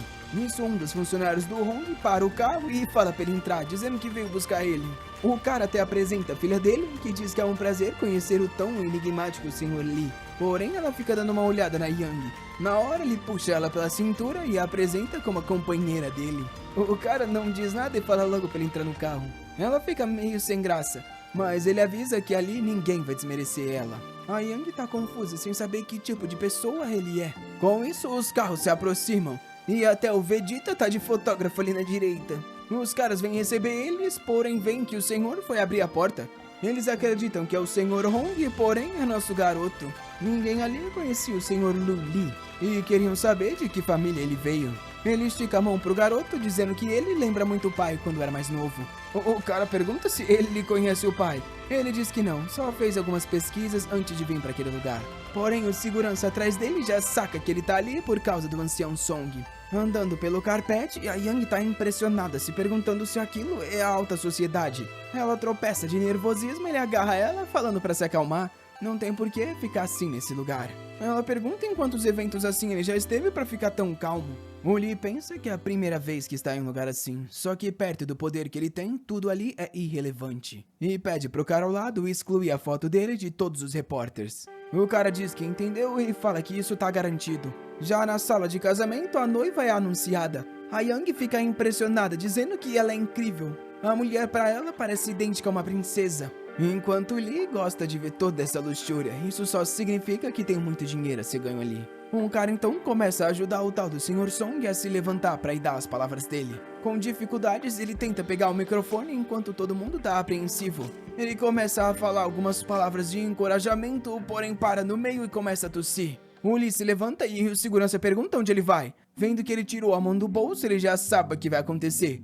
O tempo de todo mundo ali é parado, menos do Sr. Song e o cara ao lado. Ele se aproxima, dizendo que o cara tem 97 anos. O velho pergunta quem é ele. O Lee diz que, comparado, ele não é nada além de uma folha no vento. Porém, ele é a pessoa que pode o salvar. O Song tem 1 dia e 20 minutos. Vendo aquele tempo, ele perguntou se ele era o deus da morte. O Lee disse que não, ele era um vendedor de tempo, porém poderia ser chamado de Sr. Lu. Óbvio que o único produto que ele negocia é tempo de vida. E perguntou qual que era o preço do tal tempo. O Lee disse que os dias de uma pessoa eram diferentes, então ele cobraria 1/5 do que a pessoa gera em 1 ano. O velho fica hesitante, e o Lee diz que ele não precisa fazer uma decisão agora e pode ficar com o cartão. Porém, é bom se lembrar que não tem tanto tempo assim. Quando eles se viram para falar algo, o Lee sumiu. E nisso o Song comenta sobre o outro velho da família Hong que estava prestes a morrer, mas do nada teve uma melhora. O filho diz que ouviu falar sobre essa notícia também. Pensando em o quanto a família Hong parecia respeitar aquele rapaz, ele teria que ao menos ligar para eles. Enquanto isso, na festa, a Yang estava tirando foto com todos os atores famosos. Ela estava toda feliz, enquanto eles não pareciam estar gostando disso. De repente, algo chamou a atenção dela. uma atriz chamada Zhao Manzi. Ela se vira pra tentar pedir um autógrafo, porém acaba tropeçando chamando o nome da mulher, que na hora que vai olhar, toma-lhe uma bebida na cara. A Zhao Manzi pergunta da onde aquela filha da mãe trabalhadora veio. O pessoal fica meio desacreditado, e do chão a Yang tenta pedir desculpas. Porém, vendo a cara que a mulher fez, ela sabe que tá com problema. Ela se levanta dizendo que vai ajudar a atriz a se levantar, mas a mulher dá-lhe um tapa na cara, mandando tirar essa mão suja. Os caras ali começam a falar mal das duas. Isso deixa a Manzi com mais raiva ainda. Ela vê um cara ao lado que diz que a garota já pediu desculpas, ela devia deixar passar. Porém, ela arranca a bebida do copo dele e taca na Yang no chão, dizendo que se desculpa resolver esse problema não precisavam de polícia. A mulher tava com raiva de ter passado uma humilhação por causa daquela garota que tava vestindo uns trapos. Ela teria que ser punida pra aprender com quem que ela se meteu. E deu-lhe um tapa bem na cara que arremessou a menina no chão. Lambendo asfalto, a Yang ficou se perguntando se aquilo ali era a tal alta sociedade que ela sempre quis alcançar. A mulher pegou ela pelo queixo e disse que o mundo é assim. Se ela não batesse nela hoje, amanhã todo mundo ia querer bater na Zhao Manzi.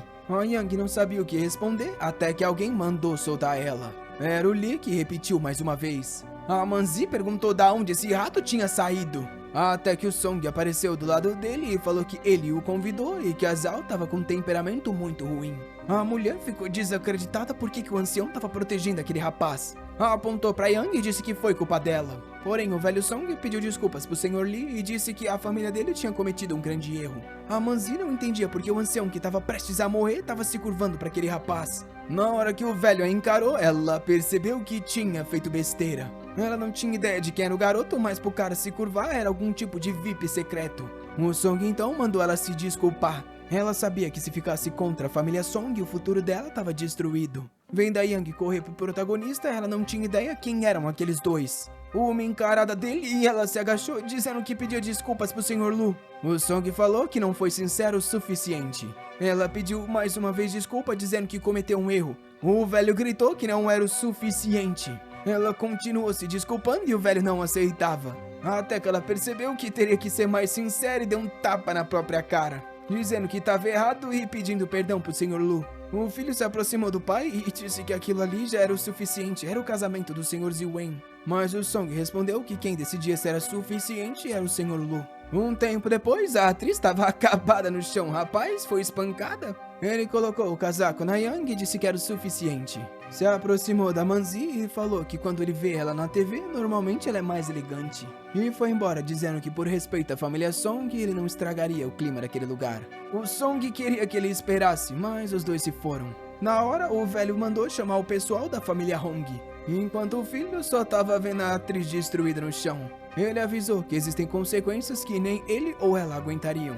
Porém, era bom para ela sumir dali por enquanto e refletir o que fez. Além disso, era bom não tentar fazer nada contra aquela pessoa, ou as consequências seriam desastrosas. Porém, a atriz pensou que ela já estava acabada mesmo, então não estava nem aí para as consequências. Já no táxi, a Yang pediu desculpas pelos problemas que causou. O Lee falou para ela parar de ficar glamorizando essas celebridades. Elas dependiam só da aparência e sacrificavam a dignidade em troca de um pouco de relevância. Deles não era para ter inveja, muito menos medo. Com isso, eles estavam de volta em casa. Alguém chamou a atenção deles, que era uma nova vizinha perigosíssima tentando levar umas caixas.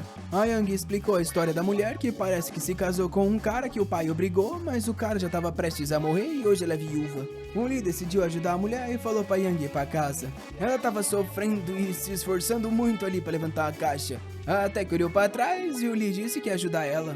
A garota ficou sem jeito e agradeceu, se apresentando como Zhu Xueqin. Ele já pegou as caixas para levantar e ela comentou que a saúde do marido dela não estava muito boa. Como não tinha mais ninguém em casa, ela tinha que fazer essas coisas sozinha. Não sei se a guerreira tá querendo seduzir o nosso Lee, mas ele tá mais interessado nos 50 anos de vida que ela tem. Ele pensou que era triste que ela teria que viver tanto tempo assim como uma viúva. Já na frente da casa, ela agradeceu de novo e chamou ele para um chazinho. Porém, rolou umas tosse lá dentro e ele disse que não iria atrapalhar. Ela pediu desculpas e ele foi embora, pensando que era uma pena que ela tinha 50 anos, mas viveria tantos na solidão. Nisso, ele recebe uma mensagem e fica pensando que foi mais rápido do que ele esperava. Óbvio que é a família Song querendo aceitar a negociação. Alguns dias depois, a nossa vizinha Shui King estava andando por aí sendo um perigo para a sociedade. Ela viu o Sr. Lu e deu bom dia para ele, falando que a roupa dele estava muito formal e perguntando se ele ia trabalhar. O danado montou na bike dizendo que ia só fazer uma pequena negociação. Ela ficou rindo pensando que aquele cara era interessante. Um tempo depois, o Sr. Sang chegou na casa do Clube Eterno. O filho falou que era perigoso e perguntou se não era melhor mandar alguém dar uma olhada. Porém, o Song disse que se a família Hong confirmou, então não tem perigo. Quando ele ia se aproximar, o Psão apareceu e falou que o Sr. Lu estava esperando. O pai foi correndo para ajudar o velho, e o Psão parou os caras dizendo que guarda-costas não podia entrar. O cara ficou impressionado com a força do moleque. Todo mundo encarou e o Psão avisou que era a regra dali. O Song disse que estava tudo bem, ele só queria saber as direções. Lá dentro o filho falou que era inacreditável que o Sr. Lu realmente era o dono daquilo ali. O Psão avisou para não duvidar das capacidades dele e que fazer negócios com ele não era uma coisa para qualquer um. Eles então viram o Sr. Lu em frente à janela. O velho pediu desculpas por ter demorado tanto. O nosso garoto respondeu que, estritamente falando, ele não estava atrasado. Só queria saber se eles iam pagar o preço. Eles concordaram dizendo que sim. Então ele avisou que a transação ia começar. O velho olhou pra cima e vendo um monte de relógios se perguntou se tudo aquilo ali era tempo. Pra ele, o Sr. Lu era alguém que andava no mar infinito. O velho falou para entregar logo aquilo que eles trouxeram. Com isso, entregou um envelope dizendo que gostaria de comprar um ano pro pai dele. O Lu avisou que, combinando tudo que o Song fazia, eles deveriam pagar próximo de 240 milhões. E eles responderam que não tinha nenhuma objeção. Nosso rapaz perguntou então se ele já sabia como ali funcionava. Aquele era o contrato para comprar tempo. Assim que ele assinasse, iria recebê-lo.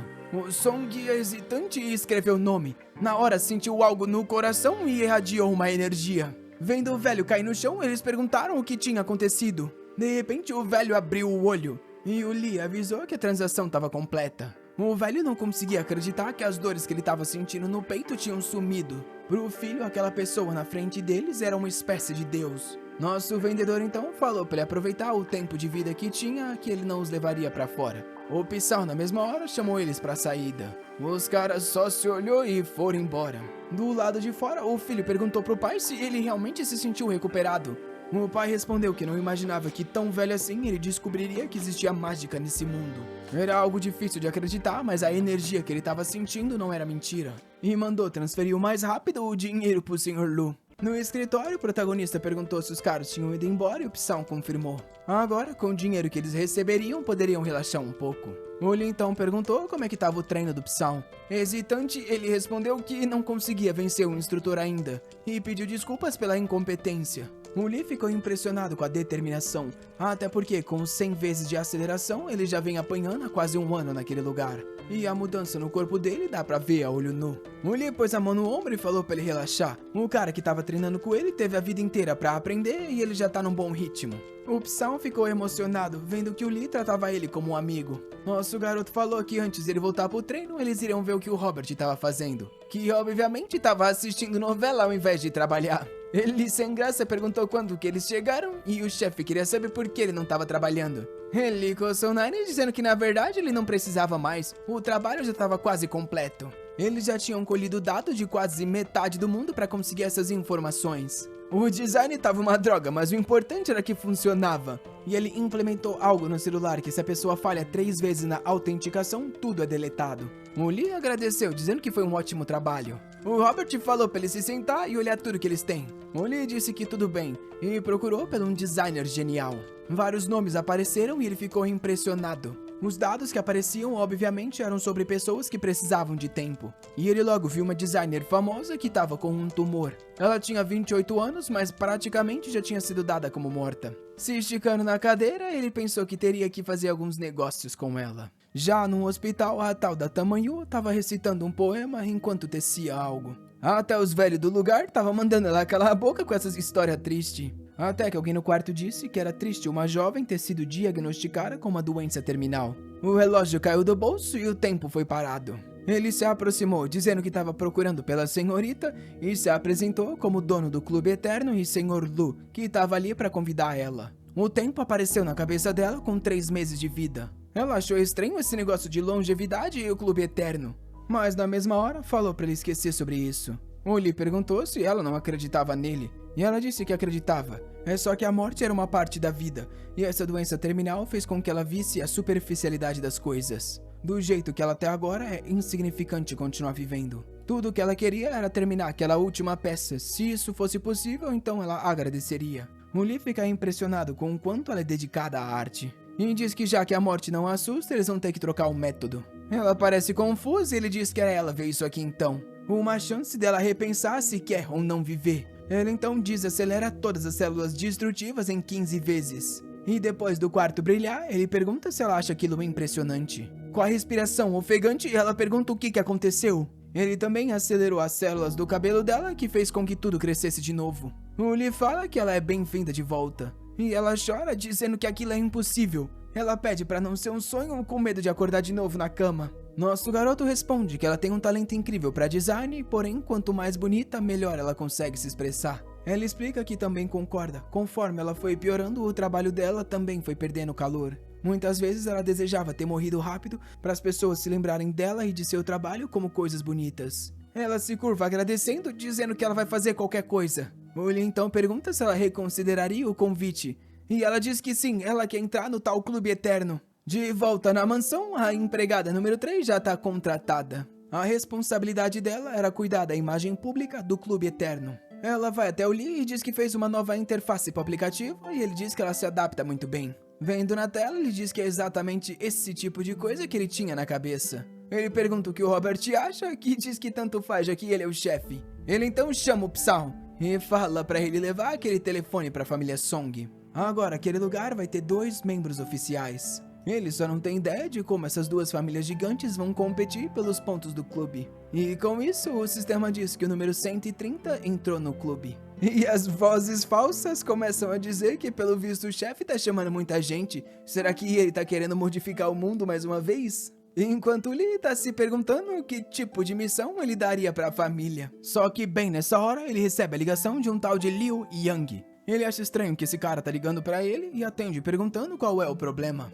O tal do Liu Yang pergunta se ele ofendeu alguma pessoa errada. E o Lee pergunta o porquê ele tá falando isso. Ele avisa que umas pessoas assustadoras foram lá no trabalho antigo dele hoje. Os caras bateram em todo mundo e de alguma forma pegaram as informações dele lá do Departamento de Recursos Humanos. Ele só ligou pra avisar que seja lá quem lhe ofendeu, é bom ser cuidadoso. O Lee falou que tudo que ele vem fazendo são coisas legais e ele não precisa se preocupar. Mas não esperava esse tipo de situação. Ele agradece e desliga o celular, sabendo muito bem que as transações foram voluntárias. Com o contrato não tem como eles irem contra. Aí que ele se lembra daquela tal atriz arrogante.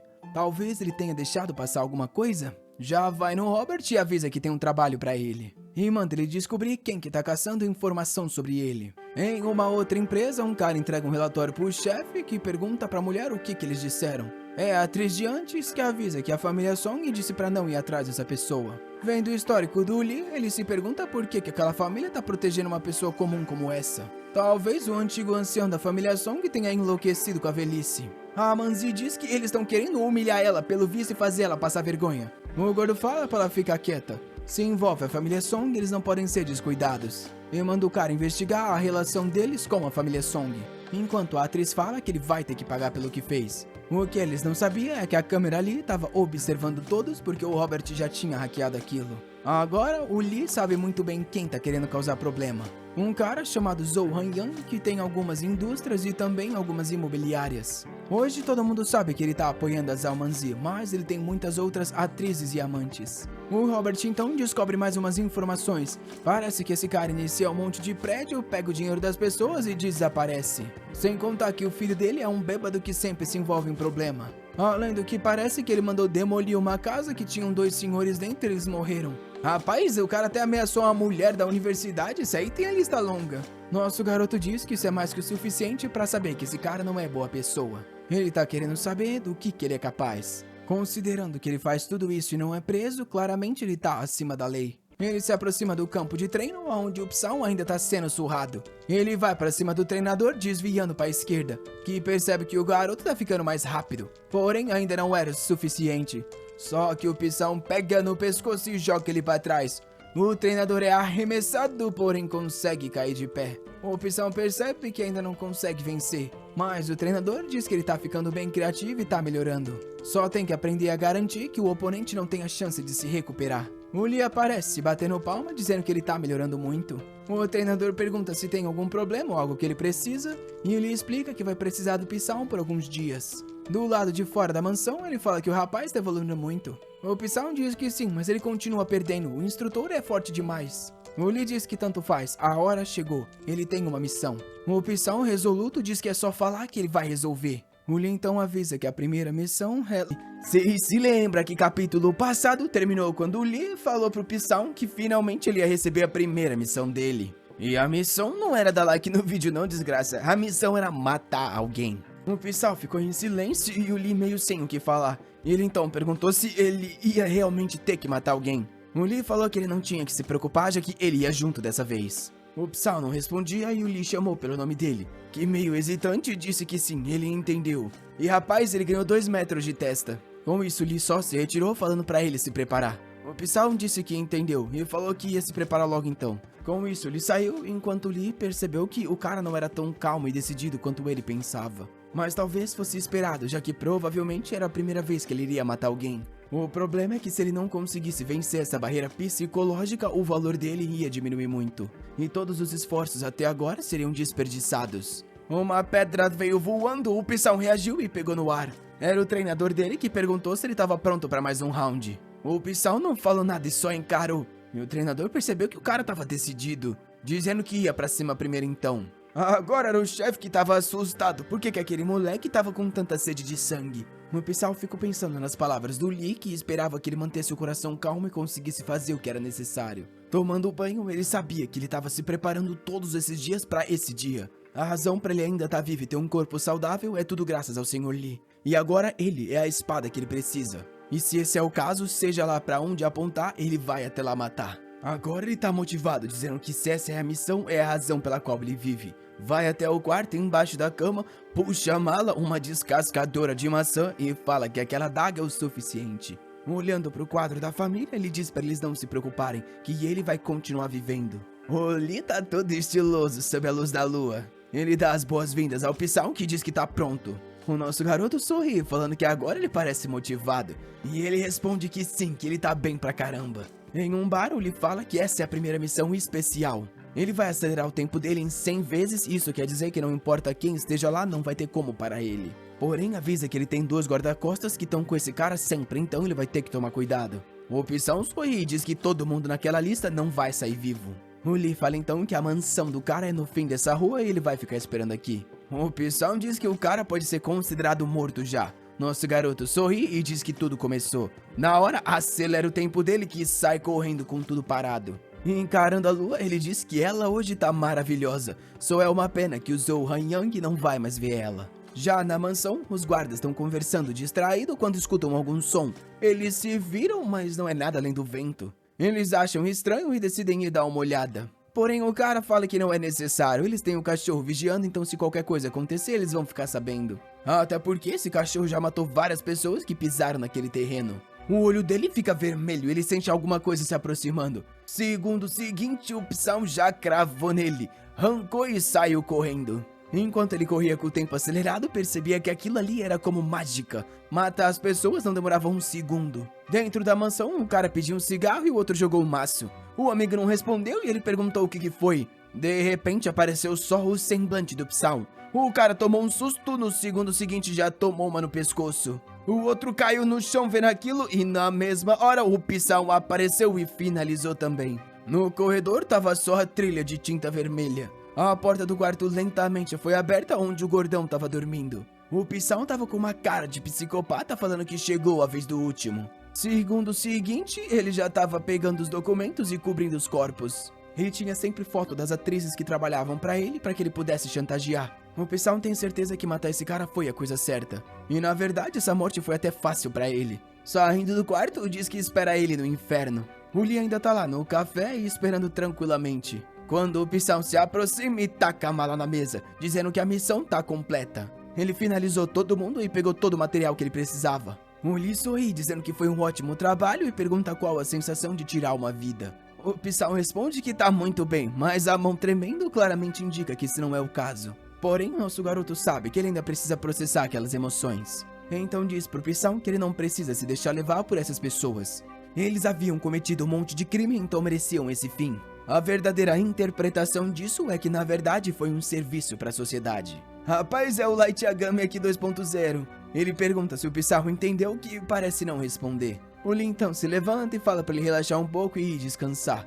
Ele vai receber uma boa recompensa. E encarando a mala, o Psyll sabe, para as pessoas que estavam sob as ameaças desse cara, essa morte na verdade não foi algo ruim. Alguns dias depois, de volta no clube, o treinador estava praticando quando o Psyll apareceu e falou que queria mais um treino. O cara sorriu, perguntando se ele estava com saudade de apanhar. O Psyll respondeu que só estava com medo de enferrujar.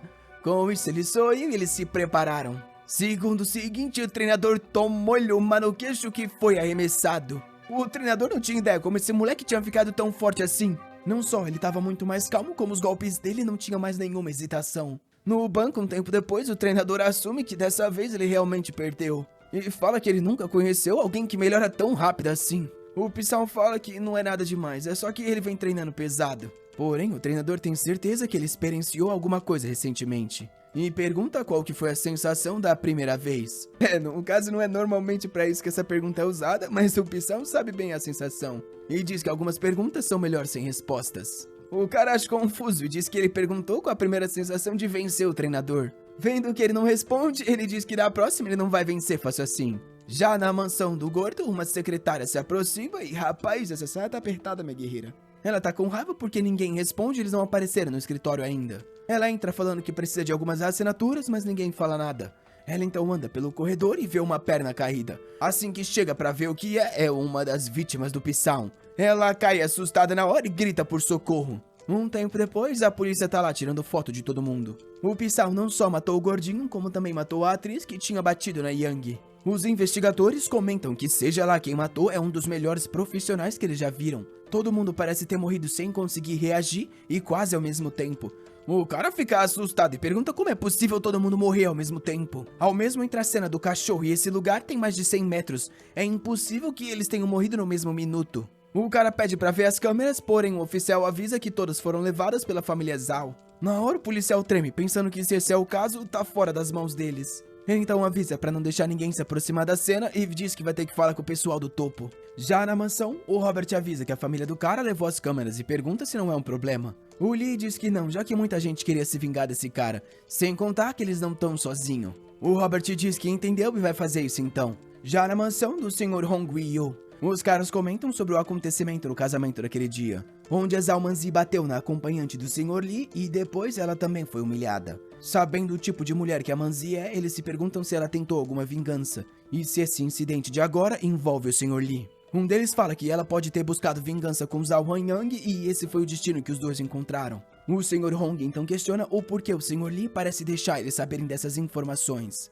O mais importante é que outras famílias podem acabar descobrindo as habilidades dele. E aí a família Hong perde toda a vantagem que tem. Com isso, todos eles chegam à mesma conclusão. Eles têm que ajudar a suprimir qualquer informação sobre esse incidente. Com isso, ele faz o sinal para um dos guardas em pé que diz que entendeu. O celular lá estava capturando toda a conversa, e o Robert fica impressionado. O Lee explica que ele não precisa fazer nada, já que pelo próprio benefício, aqueles caras vão impedir que as informações vazem. E ele só precisa ficar ali parado, colhendo os benefícios. De volta na casa, os caras se perguntam por que as investigações estão tão devagar. É o irmão do cara que foi morto que quer saber mais sobre o que aconteceu. Um cara de cabelo loiro diz que eles recuperaram as imagens daquele lugar. O presidente Zhao fala pra ele calar a boca e mostrar logo. O rapaz responde que tudo bem, mas as coisas são esquisitas. Ele liga as imagens e fala pra prestar atenção. O cachorro tá lá parado, no outro segundo ele gira e cai morto. O cara larga e pergunta que droga foi essa, como que esse cachorro morreu? O louro diz que não tem ideia, não dá nem pra ver a sombra de quem seja lá que o matou.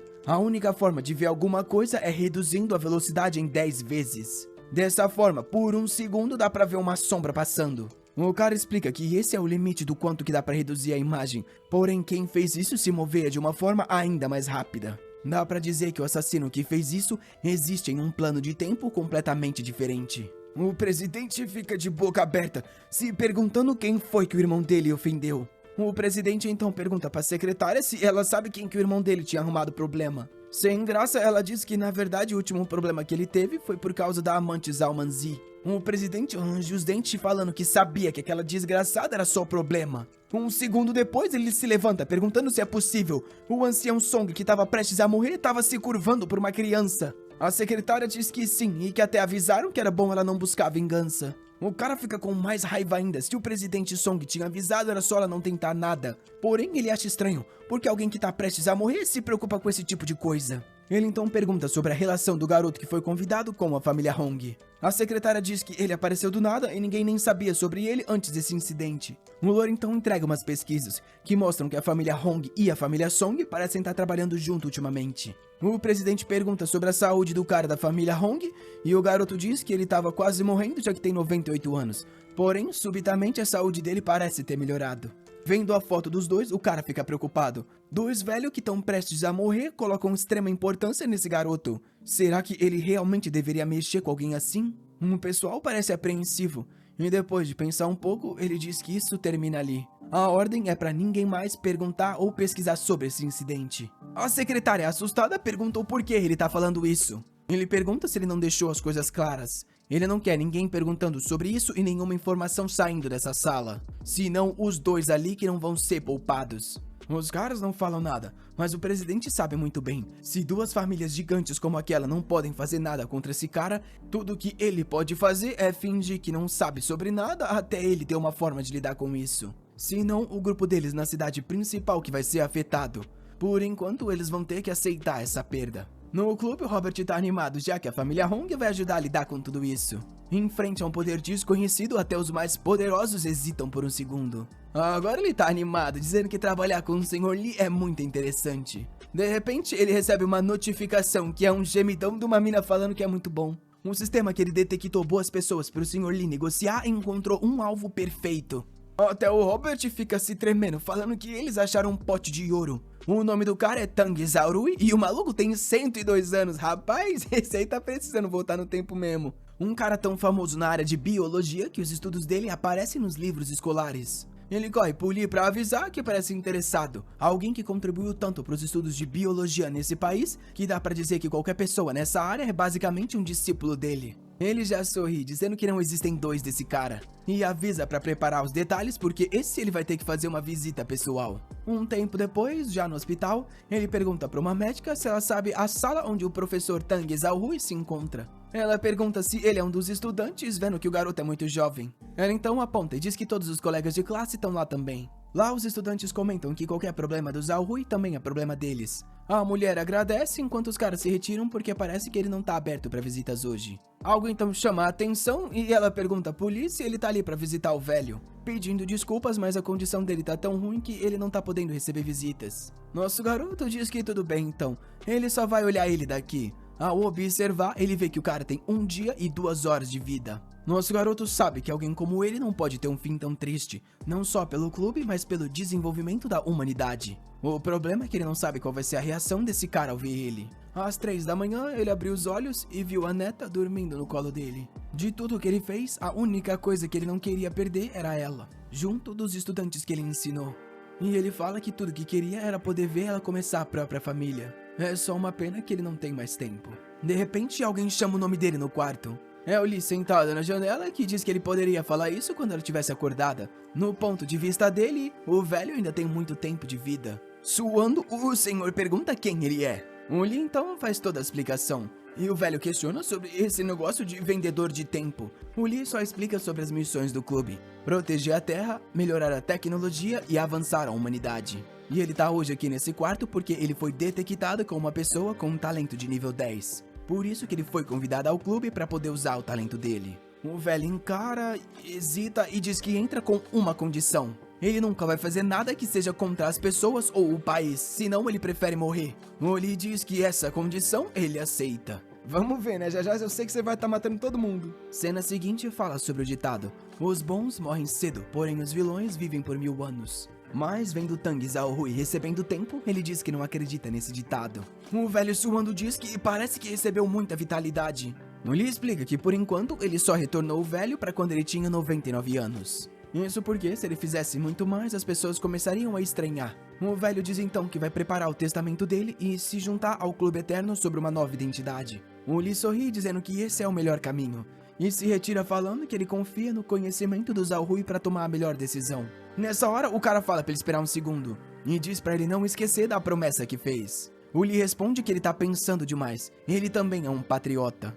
Que vai matar todo mundo que nós sabe, certeza. Um tempo depois, a neta dele acorda chamando pelo avô. Só que, estranhamente, ele tá ali na janela muito bem de vida. Ela fica animada perguntando se ele se recuperou e corre pra abraçar. Ele diz que não é nada demais, só tava querendo ver o sol nascer mais uma vez. Porém diz pra ela que infelizmente ele não tem muito tempo. Ela pergunta como isso é possível, ele claramente tá recuperado. Porém vem na tranquilidade do velho, ela entra em choque. Aquilo talvez seja tão comentada lucidez terminal. Um tempo depois, um monte de gente se reúne em volta do senhor. Ele avisa que quando ele morrer, uma pequena parte da herança será dividida entre os filhos. Porém, o resto será todo doado para a fundação de pesquisas. E avisa que são crianças como a Fang Fang que são o futuro daquele mundo. E ninguém deve usar o cargo acima deles para suprimir o potencial que ela tem. Um deles cai no chão, dizendo que o velho ainda tem salvação. O projeto que ele tá fazendo vai salvar a vida do senhor. O velho fala pra ele parar de ser usado, até porque o projeto dele mal tá iniciado direito. Porém, o filho chora, dizendo que não quer que ele se vá. Mas o Zhao Rui põe a mão na cabeça dele e pede desculpas, dizendo que falhou como um pai, já que ficou a vida inteira focando nas pesquisas. Porém, agora ali, ele vê que eles foram a maior contribuição que ele fez para esse mundo. E agora tá na hora dele descansar. Ele então diz ao Bo Yuan que ele tem algo que quer confiar a ele. E avisa todo mundo do quarto para se retirar. Com isso, o Bo Yuan pergunta o que ele quer saber. O velho então revela que quer que ele crie um certificado de morte falsa. Assustado, o Bo Yuan pergunta do que ele tá falando. O velho diz para ele não perguntar, é só levar para a cidade natal porque tem alguém esperando por ele lá. E a partir de hoje, não importa quem pergunte, é para dizer que ele já foi cremado. O Bo Yuan continua sem entender. O velho só fala que tem existências que é impossível explicar com palavras. E avisa que quando ele sair daquela porta é para ele esquecer tudo que ele falou aqui. Com isso, o Bo Yuan diz que entendeu, ele vai fazer tudo que o velho pediu. Explicando que ele vai continuar observando tudo que eles vêm fazendo no futuro. Porém, não vai ser dos céus. E com certeza nem do inferno também. Nosso garoto tá só sorrindo. O celular toca e a pessoa diz que pegou o número dele com o Dahai, aquele cara do táxi do começo. O Lee pergunta se ele sabe que dinheiro não é de graça. Em um telefone na cidade, a mulher diz que ela sabe muito bem, ela tá disposta a pagar o preço pelo filho dela. Um tempo depois, ela se aproxima de um lugar dizendo que é bem ali. O Lee tá sentado no banco quando se pergunta se aquela é a mulher, a tal da Shen Yuping. Ele chama por ela, que se apresenta pedindo desculpas por ter demorado tanto. Enquanto ela diz que tá sem opção porque o filho foi estudar em outros países, o Lee dá uma olhada no tempo dela. 18 anos e 7 meses. O Lee fala para ela se sentar e diz que eles podem pedir algo para beber. Enrolando um pouco para falar, ela diz que ouviu dizer sobre o Dahai. Ele interrompe o que ela tá falando e diz que é melhor ela ver por conta própria. Com isso, ele acelera o tempo em 100 vezes e todo mundo na cafeteria tá pausado. Ele já diz que ela deve saber sobre as regras e pergunta quantos anos ela quer vender. A mulher fica paralisada, se lembrando que o Dahai antes estava pedindo dinheiro e no outro dia salvou o pai dele. Ela então diz que o filho dela tá atualmente estudando na capital no colégio de Shanda. E recentemente recebeu uma proposta para estudar lá fora, porém é um pouco caro. Mesmo que ela vendeu sangue, ela não consegue, porém ela não quer atrapalhar o filho. O Lee fica pensativo, ele sabe que essa universidade não é uma das mais difíceis e nem das mais conceituadas. Porém, a mulher de repente pergunta quanto que a vida dela vale. O Lee diz que isso é ela que define, depende de quanto ela ainda quer viver. Vendo os 18 anos, ela pergunta se é isso que tem. O Lee fala que é melhor ela pensar direito e se lembrar que eles estão falando do tempo dela nesse planeta. A Chen Yuping fica pensando que 18 anos é tempo demais. Ela não quer que o filho tenha uma vida patética igual a dela e seria o suficiente ver ele iniciar uma família. Com isso, ela diz que já pensou e sabe o quanto quer vender. Porém, quadro seguinte, ela já tá agradecendo, dizendo que com certeza o Kai Kai vai ficar muito feliz. Vendo ela ir embora, o Lee pensa que 10 anos devem ter sido o maior sacrifício que essa mulher já fez pelo futuro do filho. A cena muda pro filho perguntando por que ela veio ali ver ele com as roupas do trabalho. Ela dá risada, dizendo que veio correndo só pra poder trazer o dinheiro pra ele. Ela transfere os 50 mil e fala pra ele não perder a oportunidade. O garoto diz que sim e sorri quando recebe o dinheiro. Ele fala que ela não precisa se preocupar, ele vai tratar muito bem e comprar qualquer coisa no futuro pra ela. Ela começa a chorar dizendo que o importante é ele ser feliz. quando de repente ele se aproxima e fala pra ela parar de chorar, senão todo mundo vai ficar zoando ele. A mãe responde que entendeu e fala que não vai mais atrapalhar ele e os estudos, então vai voltar pro trabalho. Ela se retira falando pra ele estudar e ele diz pra ela tomar conta da saúde. Depois de ficar aliviado, ele sorri, liga pro grupo dos amigos e diz que hoje eles vão dar uma festa que ele vai estar bancando. O Lee tava atrás da árvore, pensando que era lamentável uma mãe daquela ter um filho assim.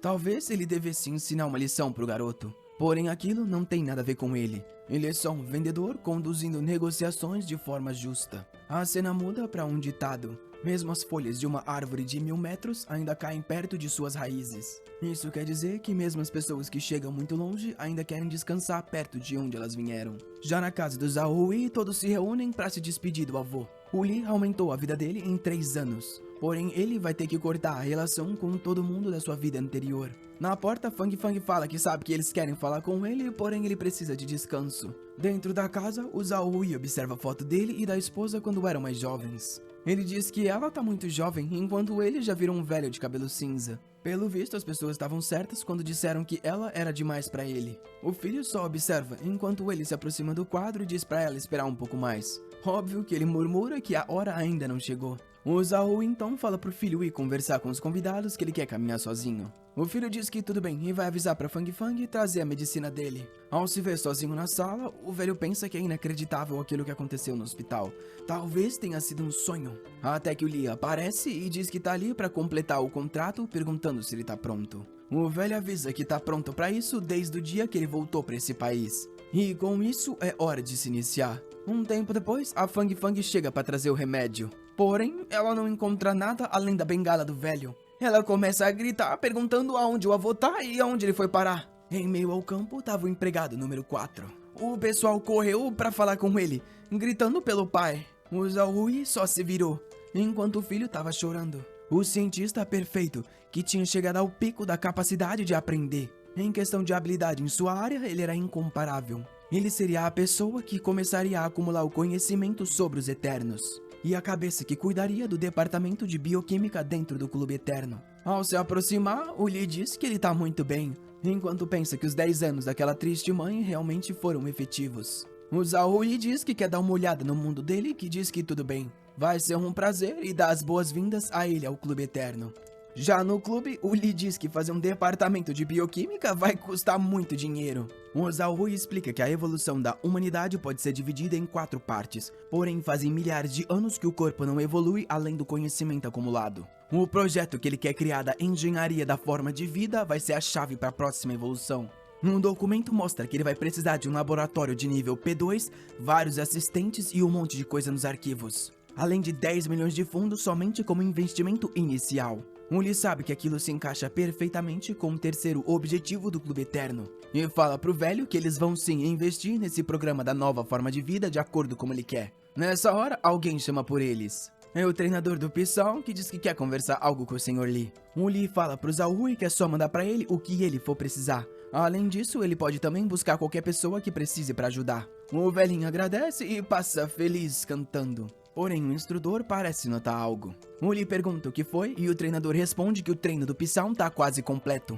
Tudo o que falta é só experiência prática. O Lee continua olhando e o Zeshir fala que o que ele quer é trabalhar com o Lee, explicando que ele não tem ideia do que eles fazem ali, porém ele tem certeza que o garoto não é alguém comum. Nosso vendedor fica analisando. O cara é extremamente preparado e das forças especiais, sem contar que com ele aqui o Pisão vai progredir mais rápido. Além de que tem vários cientistas que eles estão querendo recrutar. Com isso ele diz que tudo bem. Entrega 2 envelopes e fala pra investigar essas pessoas. Aquilo vai ser como um teste. O cara vê que as informações é da Yu Ping e do Dahai, a mãe e o taxista. Lá mostra que a mãe já vendeu 10 anos e o Dahai 8. O Zeshir fica assustado. Se aquilo fosse verdade, isso realmente é uma organização extraordinária. Ele dá uma olhada pro nosso garoto, perguntando se é ele revelando as verdadeiras cores. Sorri e fala que entendeu então, aquilo tá feito. Vendo ele ir embora, o Lee sabe que eles vão precisar de cada vez mais pessoas talentosas. Por isso que ele criou alguns contratos novos onde as pessoas não recebem tempo,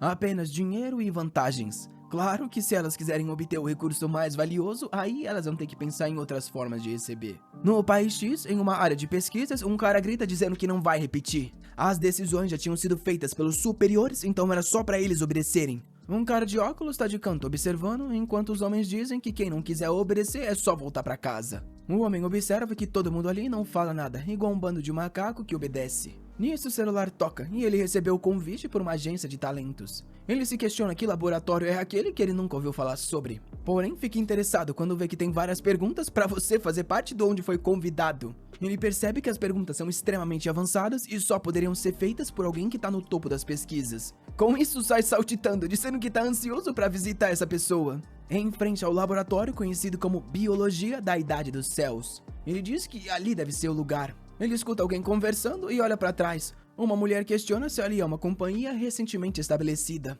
O cara ao lado corre até ela perguntando se ela é a professora Yang Wan. Meio sem graça, ela pergunta se eles já se conheceram. Enquanto o cara que tá ali na frente fica assustado que até uma pessoa como ela tá ali. Nisso alguém pergunta se todo mundo esperou muito. É o Lee que dá as boas-vindas à Biologia da Idade dos Céus e fala pra que eles sigam. Ele vai levar todo mundo pra conhecer o entrevistador de hoje. Já na sala de reunião, o homem observa os dois. A Yang Wan é uma escritora famosa pelo jornal de biologia. E o cara conhecido como Kyu Hong tem 3 artigos extremamente respeitados. O velho sabe que pra chamar gente desse calibre, aquele lugar não é comum. Com isso, a porta abre e ele diz que vai apresentar para todo mundo. É o Lee que apresenta o cara como a cabeça daquele laboratório, o Sr. Tang Li. A mulher reconhece que ele tem o sobrenome da mesma família do médico famoso. Porém, o homem de fundo se levanta falando que ele nunca ouviu falar do cara e pergunta sobre o que ele já fez. O Tang Zhaohui, que agora é o Tang Li, diz que o cara deve ser o professor Xiu Xiuan. E diz que ele não vai falar sobre reputação e sim sobre as perguntas e a resposta que ele deu pro teste. Na hora, o Xiu Xiuan percebe que ele tá questionando alguém que tinha respostas que ele não tem a menor ideia. Com isso, ele pede desculpas por ter sido impulsivo. O Li avisa que o Sr. Tang não é alguém que dá pra julgar com formas convencionais. E pessoas tão talentosas como ele irão receber um salário de 7 dígitos por ano. Os caras ficam se tremendo, nunca ninguém nem ouviu falar de um salário tão grande assim. Um tempo depois, o velho avisa que as discussões já estão terminadas ali e eles podem olhar outros aplicantes. O pessoal agradece enquanto pensa que ali você não só trabalharia com as melhores pessoas do mundo, como ainda recebia um salário gigantesco. Para um pesquisador era um paraíso. A gente vê uma garota loira se apresentando como a secretária Sofia. O sistema estava se completando mais rápido do que o esperado. O programa que o Robert tinha desenvolvido estava funcionando bem até demais. Ele sabia que comparado às pessoas que estavam trabalhando para ele não era nada. Porém, a coisa mais importante para ele evoluir a humanidade nesse momento é evoluir a ele mesmo. Mexendo com o tempo de vida de uma planta, ele diz que acelerando 100 vezes, ele consegue fazer ela desabrochar em 2 minutos ao invés de 4 horas. Ele também consegue fazer ela nascer mais rápido, mexendo nas células corretas dentro da semente. Ele precisa continuar pesquisando até que ele consiga entender completamente as habilidades dele. Atualmente, ele é obrigado a acelerar 100 vezes por causa do limite de tempo dele. Ele se pergunta se caso ele consiga mais tempo, ele conseguiria também acelerar ainda mais. E se ele tivesse mais de 10 mil anos, ou talvez centenas de mil anos? Talvez ele pudesse voltar ao mundo no passado, ou então acelerar o tempo de uma forma imensa. Tudo se tornaria completamente diferente e ele seria um deus daquele novo mundo. Aí essa frase foi igualzinha do Kira, safado. Observando a planta, ele diz que no passado o alvo dele sempre foram as formas de vida. Ele sempre tenta afetar um organismo ou um item. Mas e se ele acelerar um tempo específico de uma região e deixar ele sempre assim? Talvez aquilo criasse uma espécie de mundo isolado. Ele se questiona o que aconteceria se ele deixasse uma área fixamente mudada. Vendo o relógio na mesa, ele decide criar uma espécie de quadrado em volta dele. Ele acelera 10 vezes e o relógio começa a girar extremamente rápido. Porém, o tempo inteiro dele está sendo sugado. Na hora, ele cancela e é atacado para trás. Em um simples instante, o relógio andou 25 segundos. Porém, ele perdeu 1 ano e 13 dias. Isso quer dizer que uma pequena área de espaço consumiu 32 milhões de segundos. Uma relação que torna isso impossível de se usar. Se ele não tivesse tirado a mão a tempo, ele teria sido zerado. Ele pensa que o poder do tempo é assustador. Porém, o porquê que aquilo aconteceu?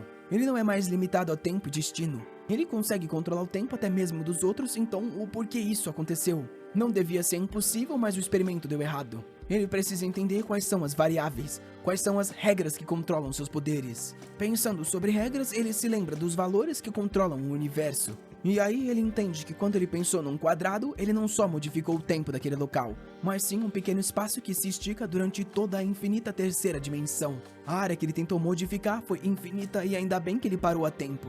Sabendo que seria um crescimento exponencial, ele tem certeza que não teria ficado vivo por mais que 10 segundos. Mas ele fica dando risada, falando que teria sido muito interessante ver alguém com um poder incrível morrer assim. Ele então decide fazer o segundo teste. Porém agora, ao invés de criar apenas um quadrado, ele cria as 3 dimensões em volta dele, considerando o movimento dela no espaço. Isso quer dizer que o efeito dele se comprime a somente aquele local. Com isso, ele consegue calmamente ver o relógio acelerando de 1 até 10 segundos. E ele percebe que conseguiu finalmente estabilizar a mudança do tempo ali. De certa forma, ele criou um cubo do tempo. Capítulo seguinte começa falando que agora o Clube Eterno tem seu laboratório. E todos os funcionários até agora foram escolhidos a dedo. E aqueles que são funcionários, mas não fazem parte do clube, aos poucos estão se expandindo. O Lee também estabeleceu algumas relações de trabalho com a família Hong e a família Song. Enquanto a Yang Yu entrega para ele um papel, ele sabe que para dominar aquela capital, ele precisa ter controle das 4 grandes famílias. E agora chegou a hora da família Shen. O Pisão se apresenta e pergunta pelo que ele estava sendo procurado. O Lee fala para ele passar as informações que coletou. O Pisão explica que essa família já era importante no começo da capital. Porém, eles já cometeram todo e qualquer crime. E ainda hoje eles são uma família poderosa. Porém, eles se escondem muito melhor do que qualquer outra e estão em todas as comunidades do mundo. E todos obedecem ao chefe Shen Yunping. Basicamente, eles são considerados os donos do submundo nesse local. O Lee pergunta se nada que eles fazem na capital é ilegal. O Pisão confirma que não, falando que eles só têm algumas empresas marítimas. Porém, isso é fachada, já que eles usam essa empresa para trazer um monte de coisa ilegal. O Lee fica pensativo, já que o cabeça dessa família tá bem vivo ainda. Não vai dar pra usar o mesmo método de antes. Sem contar que mesmo que eles tenham alguma doença terminal, considerando a personalidade, eles não vão ser obedientes. O Lee questiona sobre o próximo movimento desses caras, e o Pisão fala que eles estão vindo para uma reunião na cidade com os 2 cabeças da família. Agora animado, ele diz que se esse é o caso, vai ter que convidar eles para uma visita. O Pisão fica meio confuso, perguntando se ele tá querendo chamar os bandidos para uma refeição. O Lee fala que não vai dar pra usar a saúde como negociação. E como esses caras vivem por poder e influência, talvez seja uma boa que ele conheça esse lugar. Já na chuva do lado de fora, os novos recrutas estão sendo treinados pelos Exir. Até que de repente uma pedra vem voando e ele pega de costas. E pergunta por que a criança tá jogando pedrinha. O Pisão diz que foi ele que começou com isso. E um pouco depois pergunta o que o chefe Pisão tá querendo. O Pisão fala pra ele parar de chamar ele assim, até porque nada mudou. Porém, o Exir diz que sabe que ele é um dos grandes empregados do Sr. Lu. Cansado disso, o Pisão só se levanta e fala pra ele vir logo. O chefe tem uma missão para um incrível funcionário comum.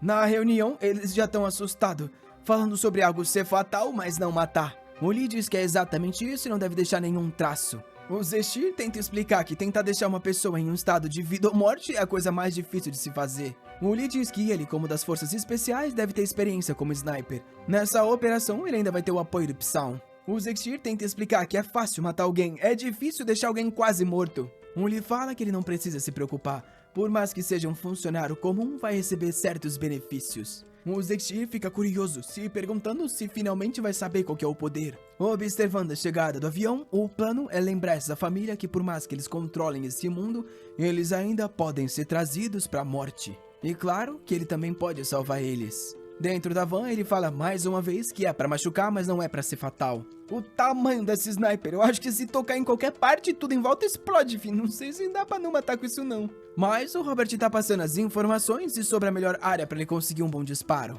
Quando a chance chegar, ele vai desativar todas as câmeras na região e o resto é com ele. O Zeshir sorri, dizendo que isso é como tá de volta às Forças Armadas. Olha pro Lee e avisa que vai precisar daquele favor. Com isso, o nosso garoto acelera o tempo em 100 vezes. O Zeshir sai do carro e começa a correr, pensando que nesse momento ele se sente invencível. O Robert passa as informações sobre ele ter menos de 1 minuto. Porém, Zeshir responde que isso é tempo até demais. Os carros estacionam e no segundo seguinte ele já tá em posição. O tal do Chen Yunping desce do carro e o Zeshir já tá na mira. As ações de todo mundo ali são lento como lesmas. Porém, o Pisão avisa para ele não exagerar na confiança e tomar cuidado. O Zeshir se lembra, tem que ser um tiro fatal, porém não imediatamente fatal. Ele ainda não ficou velho não. Dá uma ajeitada, olha no scope e a bala vai.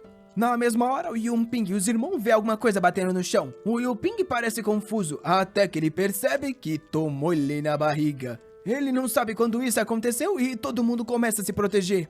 Os outros caras da família Shen não conseguem nem acreditar que alguém teve coragem de atacar eles. O Zextir tá procurando mais alguns alvos, porém os irmãos tá tudo escondido. Eles precisam trocar de posição, porém o Pisão fala que isso vai demorar muito. Ele vai fazer. Caído do lado do carro, o Shen Yongping tá lá sofrendo, se perguntando quem tem essa coragem toda. Os irmãos tá do lado falando pra ele resistir, que já já eles vão conseguir sair dali. Eles perguntam se já acharam o assassino, porém os caras avisam que eles têm que salvar o irmão. Um deles explica que o cara tava com um silenciador e também já tava esperando. Isso quer dizer que eles estão preparados e eles vão ter que ser muito mais cuidadosos. Porém, o velho só fala que ele vai receber 10 milhões. Esse é o valor pra matar seja lá quem atirou. Nisso o cara sorri. E o pessoal começa a perguntar qual é o plano. Eles sabiam que o assassino tinha que estar do outro lado da construção, então era só dar cover pra ele. Na hora ele deu a ordem pra todo mundo atirar e conseguiu uma abertura pra ele. Passou do lado do carro e tava confiante, até que sentiu algo passando. Rapaz, todo mundo já tomou-lhe uma. Segundo seguinte, geral caiu no chão. Um dos irmãos se perguntou como era possível todo mundo ter tomado uma mesma hora. Era como se tivesse pelo menos um batalhão esperando eles. O pessoal da segurança estava chegando para ajudar. O irmão viu eles se aproximando e falou que eles estavam ali e precisavam de ajuda. Um dos outros irmãos chamou por ele, porém, bem nessa hora, alguma coisa passou correndo. Eles não sabiam o que era, mas era o Pisão. O cara não entendeu o que estava acontecendo e já tinha uma sombra ao lado. O Pisão só encostou, deu-lhe um cliquezinho e saiu correndo. O cara viu que tinha tomado uma injeção e caiu no chão. Enquanto isso, no carro, o Lee estava achando tudo muito tedioso, quando recebeu a informação que tudo tinha sido completo. Com isso, ele sorriu, falando que agora era a performance dele, uma corrida contra a morte. Já no hospital, os médicos comentam que a condição do cara não tá boa. Eles se viram e um dos irmãos pergunta se os dois vão ficar bem. O doutor fala que o ferimento que os dois têm no abdômen não vai acabar com a vida deles agora, porém a chance deles sobreviverem também não é das maiores. O irmão fala pra ele calar a boca e explicar logo o que tá acontecendo. Puxa ele pelo ombro e diz que se ele não contar, ele vai ter que visitar a casa dele. Com isso, os médicos saem, dizendo que vão fazer o melhor deles pra salvar. O Lee tava logo ali sorrindo, pensando que, pelo visto, os ferimentos foram maiores do que ele imaginou. Até que a garota designer, a Yanyu, se aproxima dizendo que tá tudo pronto. Ele fala que tá na hora de começar então. Um dos caras estava deitado quando sentiu alguma coisa esquisita. Na hora, alguém se aproximou, falando que o tempo dele não era muito longo. O Yongping se perguntou se era alguma espécie de deus da morte. E o Lee se apresentou como vendedor do tempo. Ele seguiu o cheiro da morte e acabou nesse lugar.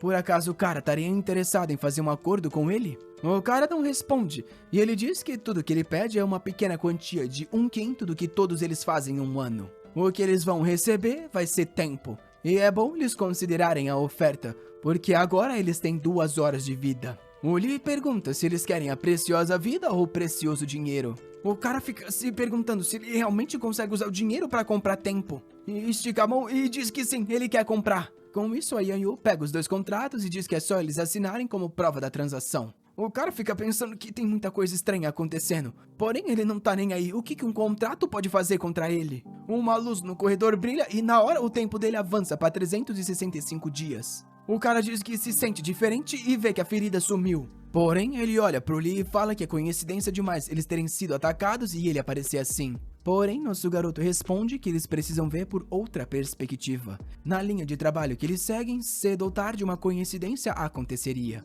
Do lado de fora, o pessoal ainda tá brigando até que os doutores entram. Porém, os 2 caras já estão de pé, dizendo que quer sair desse hospital. O pessoal que tá do lado de fora, tudo corre pra dentro, perguntando se o chefe tá bem. Nisso, Robert avisa que o Lee tem que voltar logo, porque parece que os caras melhoraram e estão indo pra lá. O Lee parece não responder, e o Robert insiste pra ele vir rápido. Porém, o nosso garoto tenta lembrar ele que se tem uma coisa que ele não precisa, é de pressa. O Robert fica pensando que o desgraçado tá fazendo piadinha numa hora dessas. E o Lee só lembra ele de apagar tudo que apareceu em qualquer uma das câmeras. Ele fala que não precisa se preocupar, que isso aí é trabalho feito. Ele cai pra trás na cadeira, se questionando de como esqueceu da habilidade do chefe. Até que de repente o app aciona, falando que um talento de nível 7 havia sido encontrado. O Robert dá uma olhada e vê que é nos Estados Unidos. Ele fica animado porque finalmente não é um chinês. Nessa hora vê que é um velhinho e o nome dele é Anthony Greta. Ele parece reconhecer e a cena muda para uma mansão nos Estados Unidos. Um gato tá andando na casa e encontra alguém caído no chão.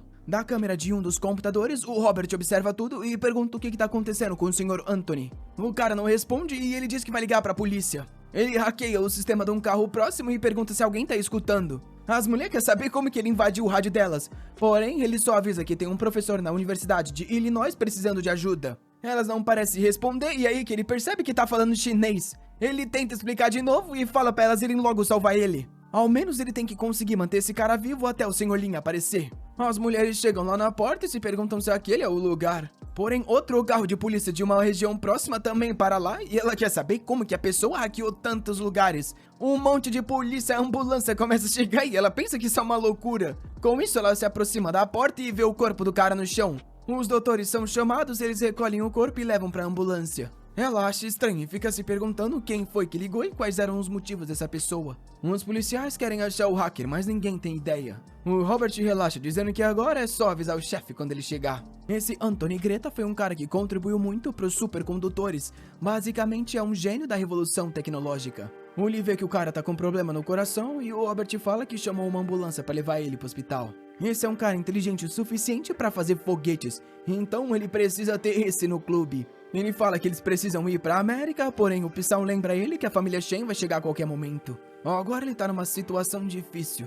Ele até pode enviar o Psy como representante, porém como que ele vai convencer um cara que venceu o Nobel de Física? Ele se levanta e o Robert pergunta aonde ele vai. Com isso, o Tang lhe dá as boas-vindas e diz pra ele dar uma olhada. Nosso garoto sorri, falando que ele parece estar fazendo um bom progresso. Ele fala sobre um rato que estava consumindo uma carne diferente que eles estão produzindo e que recebeu muita energia na mesma hora. O problema é que depois dessa energia extra, ele morreu logo em seguida. Ele então fala pro Lee que quer pedir um favor. O Lee pergunta o quê e o cara explica que quer uma área no laboratório onde o tempo passa mais rápido. Dessa forma, eles aumentam a quantidade de experimentos e conseguem avançar as pesquisas muito melhor. O Lee fica impressionado que o cara parece já saber que ele tem o talento de fazer um cubo. Tudo isso com dedução lógica de como funciona o poder dele. O velho pergunta se é possível e ele diz que se é um pedido dele, ele vai fazer acontecer. Um tempo depois, o velho pergunta se ele tem certeza e o Lee garante que ele prometeu, então vai ser feito. Ele abre uma sala e diz que vai demonstrar o cubo do tempo, porém pouca gente pode saber daquilo. Ao ver a máquina, o velho corre na direção e pergunta se realmente é o que ele tá pensando. O Lee explica que ali o tempo tá acelerado em 5 vezes. E o Tang fica pensando que isso é quase como se você tivesse a ajuda de um deus. Nosso protagonista então pergunta se ele conhece o professor Anthony Greta. O velho fica pensativo e parece se lembrar. O Lee então fala que quer chamar ele no grupo, porém ele precisa de uma prova de identidade para conseguir persuadir o cara. E questiona o velho se ele ajudaria com isso. O velho diz que tem uma ideia de como convencer. Ele explica que células defeituosas conseguem se dividir ao máximo 54 vezes antes de morrerem. Naquele cristal tem uma dessas células isoladas e ele diz pro Lee que ele sabe o que fazer. Sem nem falar nada, ele pega na mão e faz a modificação. E agora a prova do poder tá criada. Já na mansão, a designer Yan Yu tá jogando baralho com todo mundo. Ela tá humilhando geral que não tem ideia como ela é tão boa assim. Até que o celular do Robert toca e ele vê que o Lee colocou outra missão. Ele falando que agora vai ter que cuidar dela. O Psy tá muito triste, pensando que esse maldito do Robert ferrou ele. Do lado de fora, o Lee diz que o voo já tá agendado. Naquele cristal tem uma célula cancerígena isolada. A missão deles é entregar pro professor e ele vai saber como continuar dali. Com isso, ele diz que tá ansioso pro resultado e eles partem. O Zeshir então passa as informações que ele coletou da família Shen. Parece que atualmente eles estão se escondendo na capital enquanto investigam o Clube Eterno. O Lee comenta sobre o quão influentes esses caras são, e o Zeshir questiona se eles deveriam mandar um aviso. Nosso garoto responde que não, ele gosta de trabalhar com uma pessoa inteligente e por enquanto é só observar o que eles vêm fazendo. Até porque o que ele tá mais preocupado atualmente é o grupo que ele mandou pra América. A recompensa para trazer o físico Anthony Greta vai ser 500 pontos. E dessa vez eles vão ter que resolver isso por conta própria sem a ajuda dele. O Robert passa as informações sobre o quarto que ele tá e a doença. A Yan Yu responde que eles entenderam e eles chegam na porta 205. Quando eles iam entrar no quarto, uma enfermeira aparece dizendo que o Anthony não tem ninguém para receber hoje. Todo torto, o Psy manda um thank you, ele não entende o que ela tá falando. Porém, a Yan Yu fala que eles são estudantes do professor que vieram de outro país para visitar ele. A mulher diz que se esse é o caso, eles são muito bonzinhos, e avisa o Sr. Greta que os estudantes vieram visitá-lo. Assim que o cara vê a Yan Yu, ele pergunta quem eles são. Ela ignora a pergunta e questiona se ele sabe sobre o professor Tang Xiaohui. Aquilo chama a atenção do Anthony e na hora que um outro médico vai entrar no quarto, o Psy barra ele. O cara vai questionar o problema, porém ele só diz não. O Anthony fala que é muito triste que o Xiaohui tenha morrido. Porém, a Yan Yu revela que essa morte desse cara foi só pro público. O cara responde que é impossível, até porque o velho tinha 102 anos. Ela diz que não tem nada a ver com idade. Puxa o colar e entrega que esse é um presente que o Xiaohui mandou pra ele. Ela tem certeza que alguém com a inteligência que ele tem vai ficar chocada com o que vai ver. Assim que observa, percebe que são células defeituosas, porém estão se dividindo extremamente rápido. Ele questiona falando que aquilo não faz sentido e foge completamente contra a lógica dos organismos. Ela diz que ele, como físico, já deve ter uma ideia do porquê daquilo. Um velho só responde que não importa, isso é algo que é impossível com a tecnologia que eles possuem. Porém, a Yan Yu responde que o impossível foi criado pelo chefe dela. O velho quer saber quem são eles, e a Yan Yu pergunta se ele já ouviu falar dos Eternos. O professor se lembra de um estudo que ele fez sobre a volta no tempo. Em teoria dava certo, porém era algo impossível de se fazer no mundo real. Porém aquele cristal na mão realmente demonstrava a capacidade de manipular o tempo. Com isso, ele fala na hora pra Tan Yan Yu levar ele pra encontrar o Sr. Lu. Um tempo depois, ela fala que isso é loucura. O Psyon diz que pegou essa máscara do treinador e ficou muito boa no velho. Até que a médica aparece e fala pra eles esperarem. Na hora, pergunta se ali não é o Sr. Anthony. Ela se aproxima e questiona por que ele não tá descansando na cama, por que ele tá ali de pé. A Yan Yu pede desculpas, dizendo que o senhor que pediu pra dar uma caminhada e ir no banheiro. Porém, a médica fala que vai ter que chamar a polícia porque ela não pode levar o senhor assim não. Quando de repente uma outra enfermeira aparece dizendo que eles estão com uma mega emergência. O Psyon já sorri, sabendo o que deve ser. A Yan Yu dá tchau, falando que já leva ele de volta pro quarto. O Anthony então tira a máscara, falando que o plano deles parece bem sólido pelo visto. A boba da Yan Yu tá confuso, mas o Psyon sabe muito bem que isso é coisa do Robert. Com isso, pega o velho nas costas e vão correndo pro estacionamento. Lá também já tinha uns caras esperando por eles e agora tudo deu certo. O Robert comemora, mas o Lee fala pra ele não se distrair e apagar todas as evidências. Avisando que é bom ter trazido o suporte de vida pro Sr. Anthony, até porque não dá pra perder o cara no voo. O garoto responde pra ele relaxar que tá tudo preparado, não tem como ele morrer no voo. Com isso, ele elogia, dizendo que o trabalho em equipe deles foi impecável. Ele recebe uma ligação do Zektir e pergunta o que foi. O cara avisa que tem um carro vindo nessa direção e, pelo visto, são os irmãos da família Shen. O Lee fala que entendeu e diz para receber os caras. O carro para na frente dele e o Chen Yuping desce. O Zektir dá uma encarada e os velhos dizem que vieram aqui só pagar o que receberam do Sr. Lee.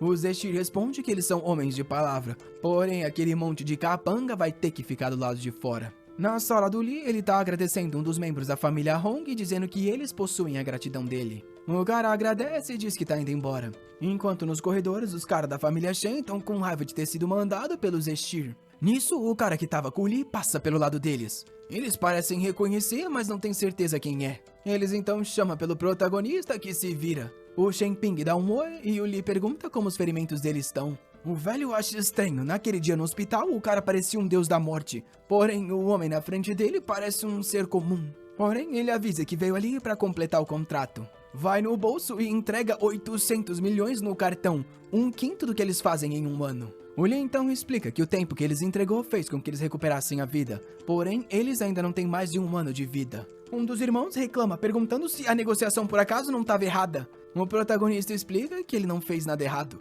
Dinheiro não é nada mais do que a base para as transações serem mais fáceis. Porém, se eles quiserem receber mais tempo, terão que merecer por conta própria. Os irmãos parecem confusos. Ele pega 2 celulares e avisa que eles terão que completar missões para se tornarem verdadeiramente eternos. Um tempo depois, eles já estão indo embora e perguntam pro Zektir qual que é o nome dele. Porém, ele explica que os funcionários lá não podem passar nenhuma informação, então ele não vai dizer. O Yunping sorri, dizendo que entendeu. Porém, ao entrar no carro, eles estão morrendo de raiva. Eles estão querendo matar o Zektir mais do que estão querendo matar o Sr. Lee. Porém, o irmão do lado fala pra se acalmar porque isso aí tá parecendo maior que eles. O homem no banco da frente diz que pela descrição, o cara que eles viram deve ser da família Hong. E o outro da entrada ali trabalhava nas forças especiais. Sabendo disso, o irmão pergunta o que eles vão fazer. O Yunping sorri, dizendo que eles deveriam agradecer esse assassino. Por mais que eles tenham que gastar uma quantidade exorbitante de dinheiro, eles agora acharam um caminho para imortalidade. Sem contar que se até a família Hong tá envolvida, aquele cara que tava na reunião do Lee aparece dizendo que ele agradeceu.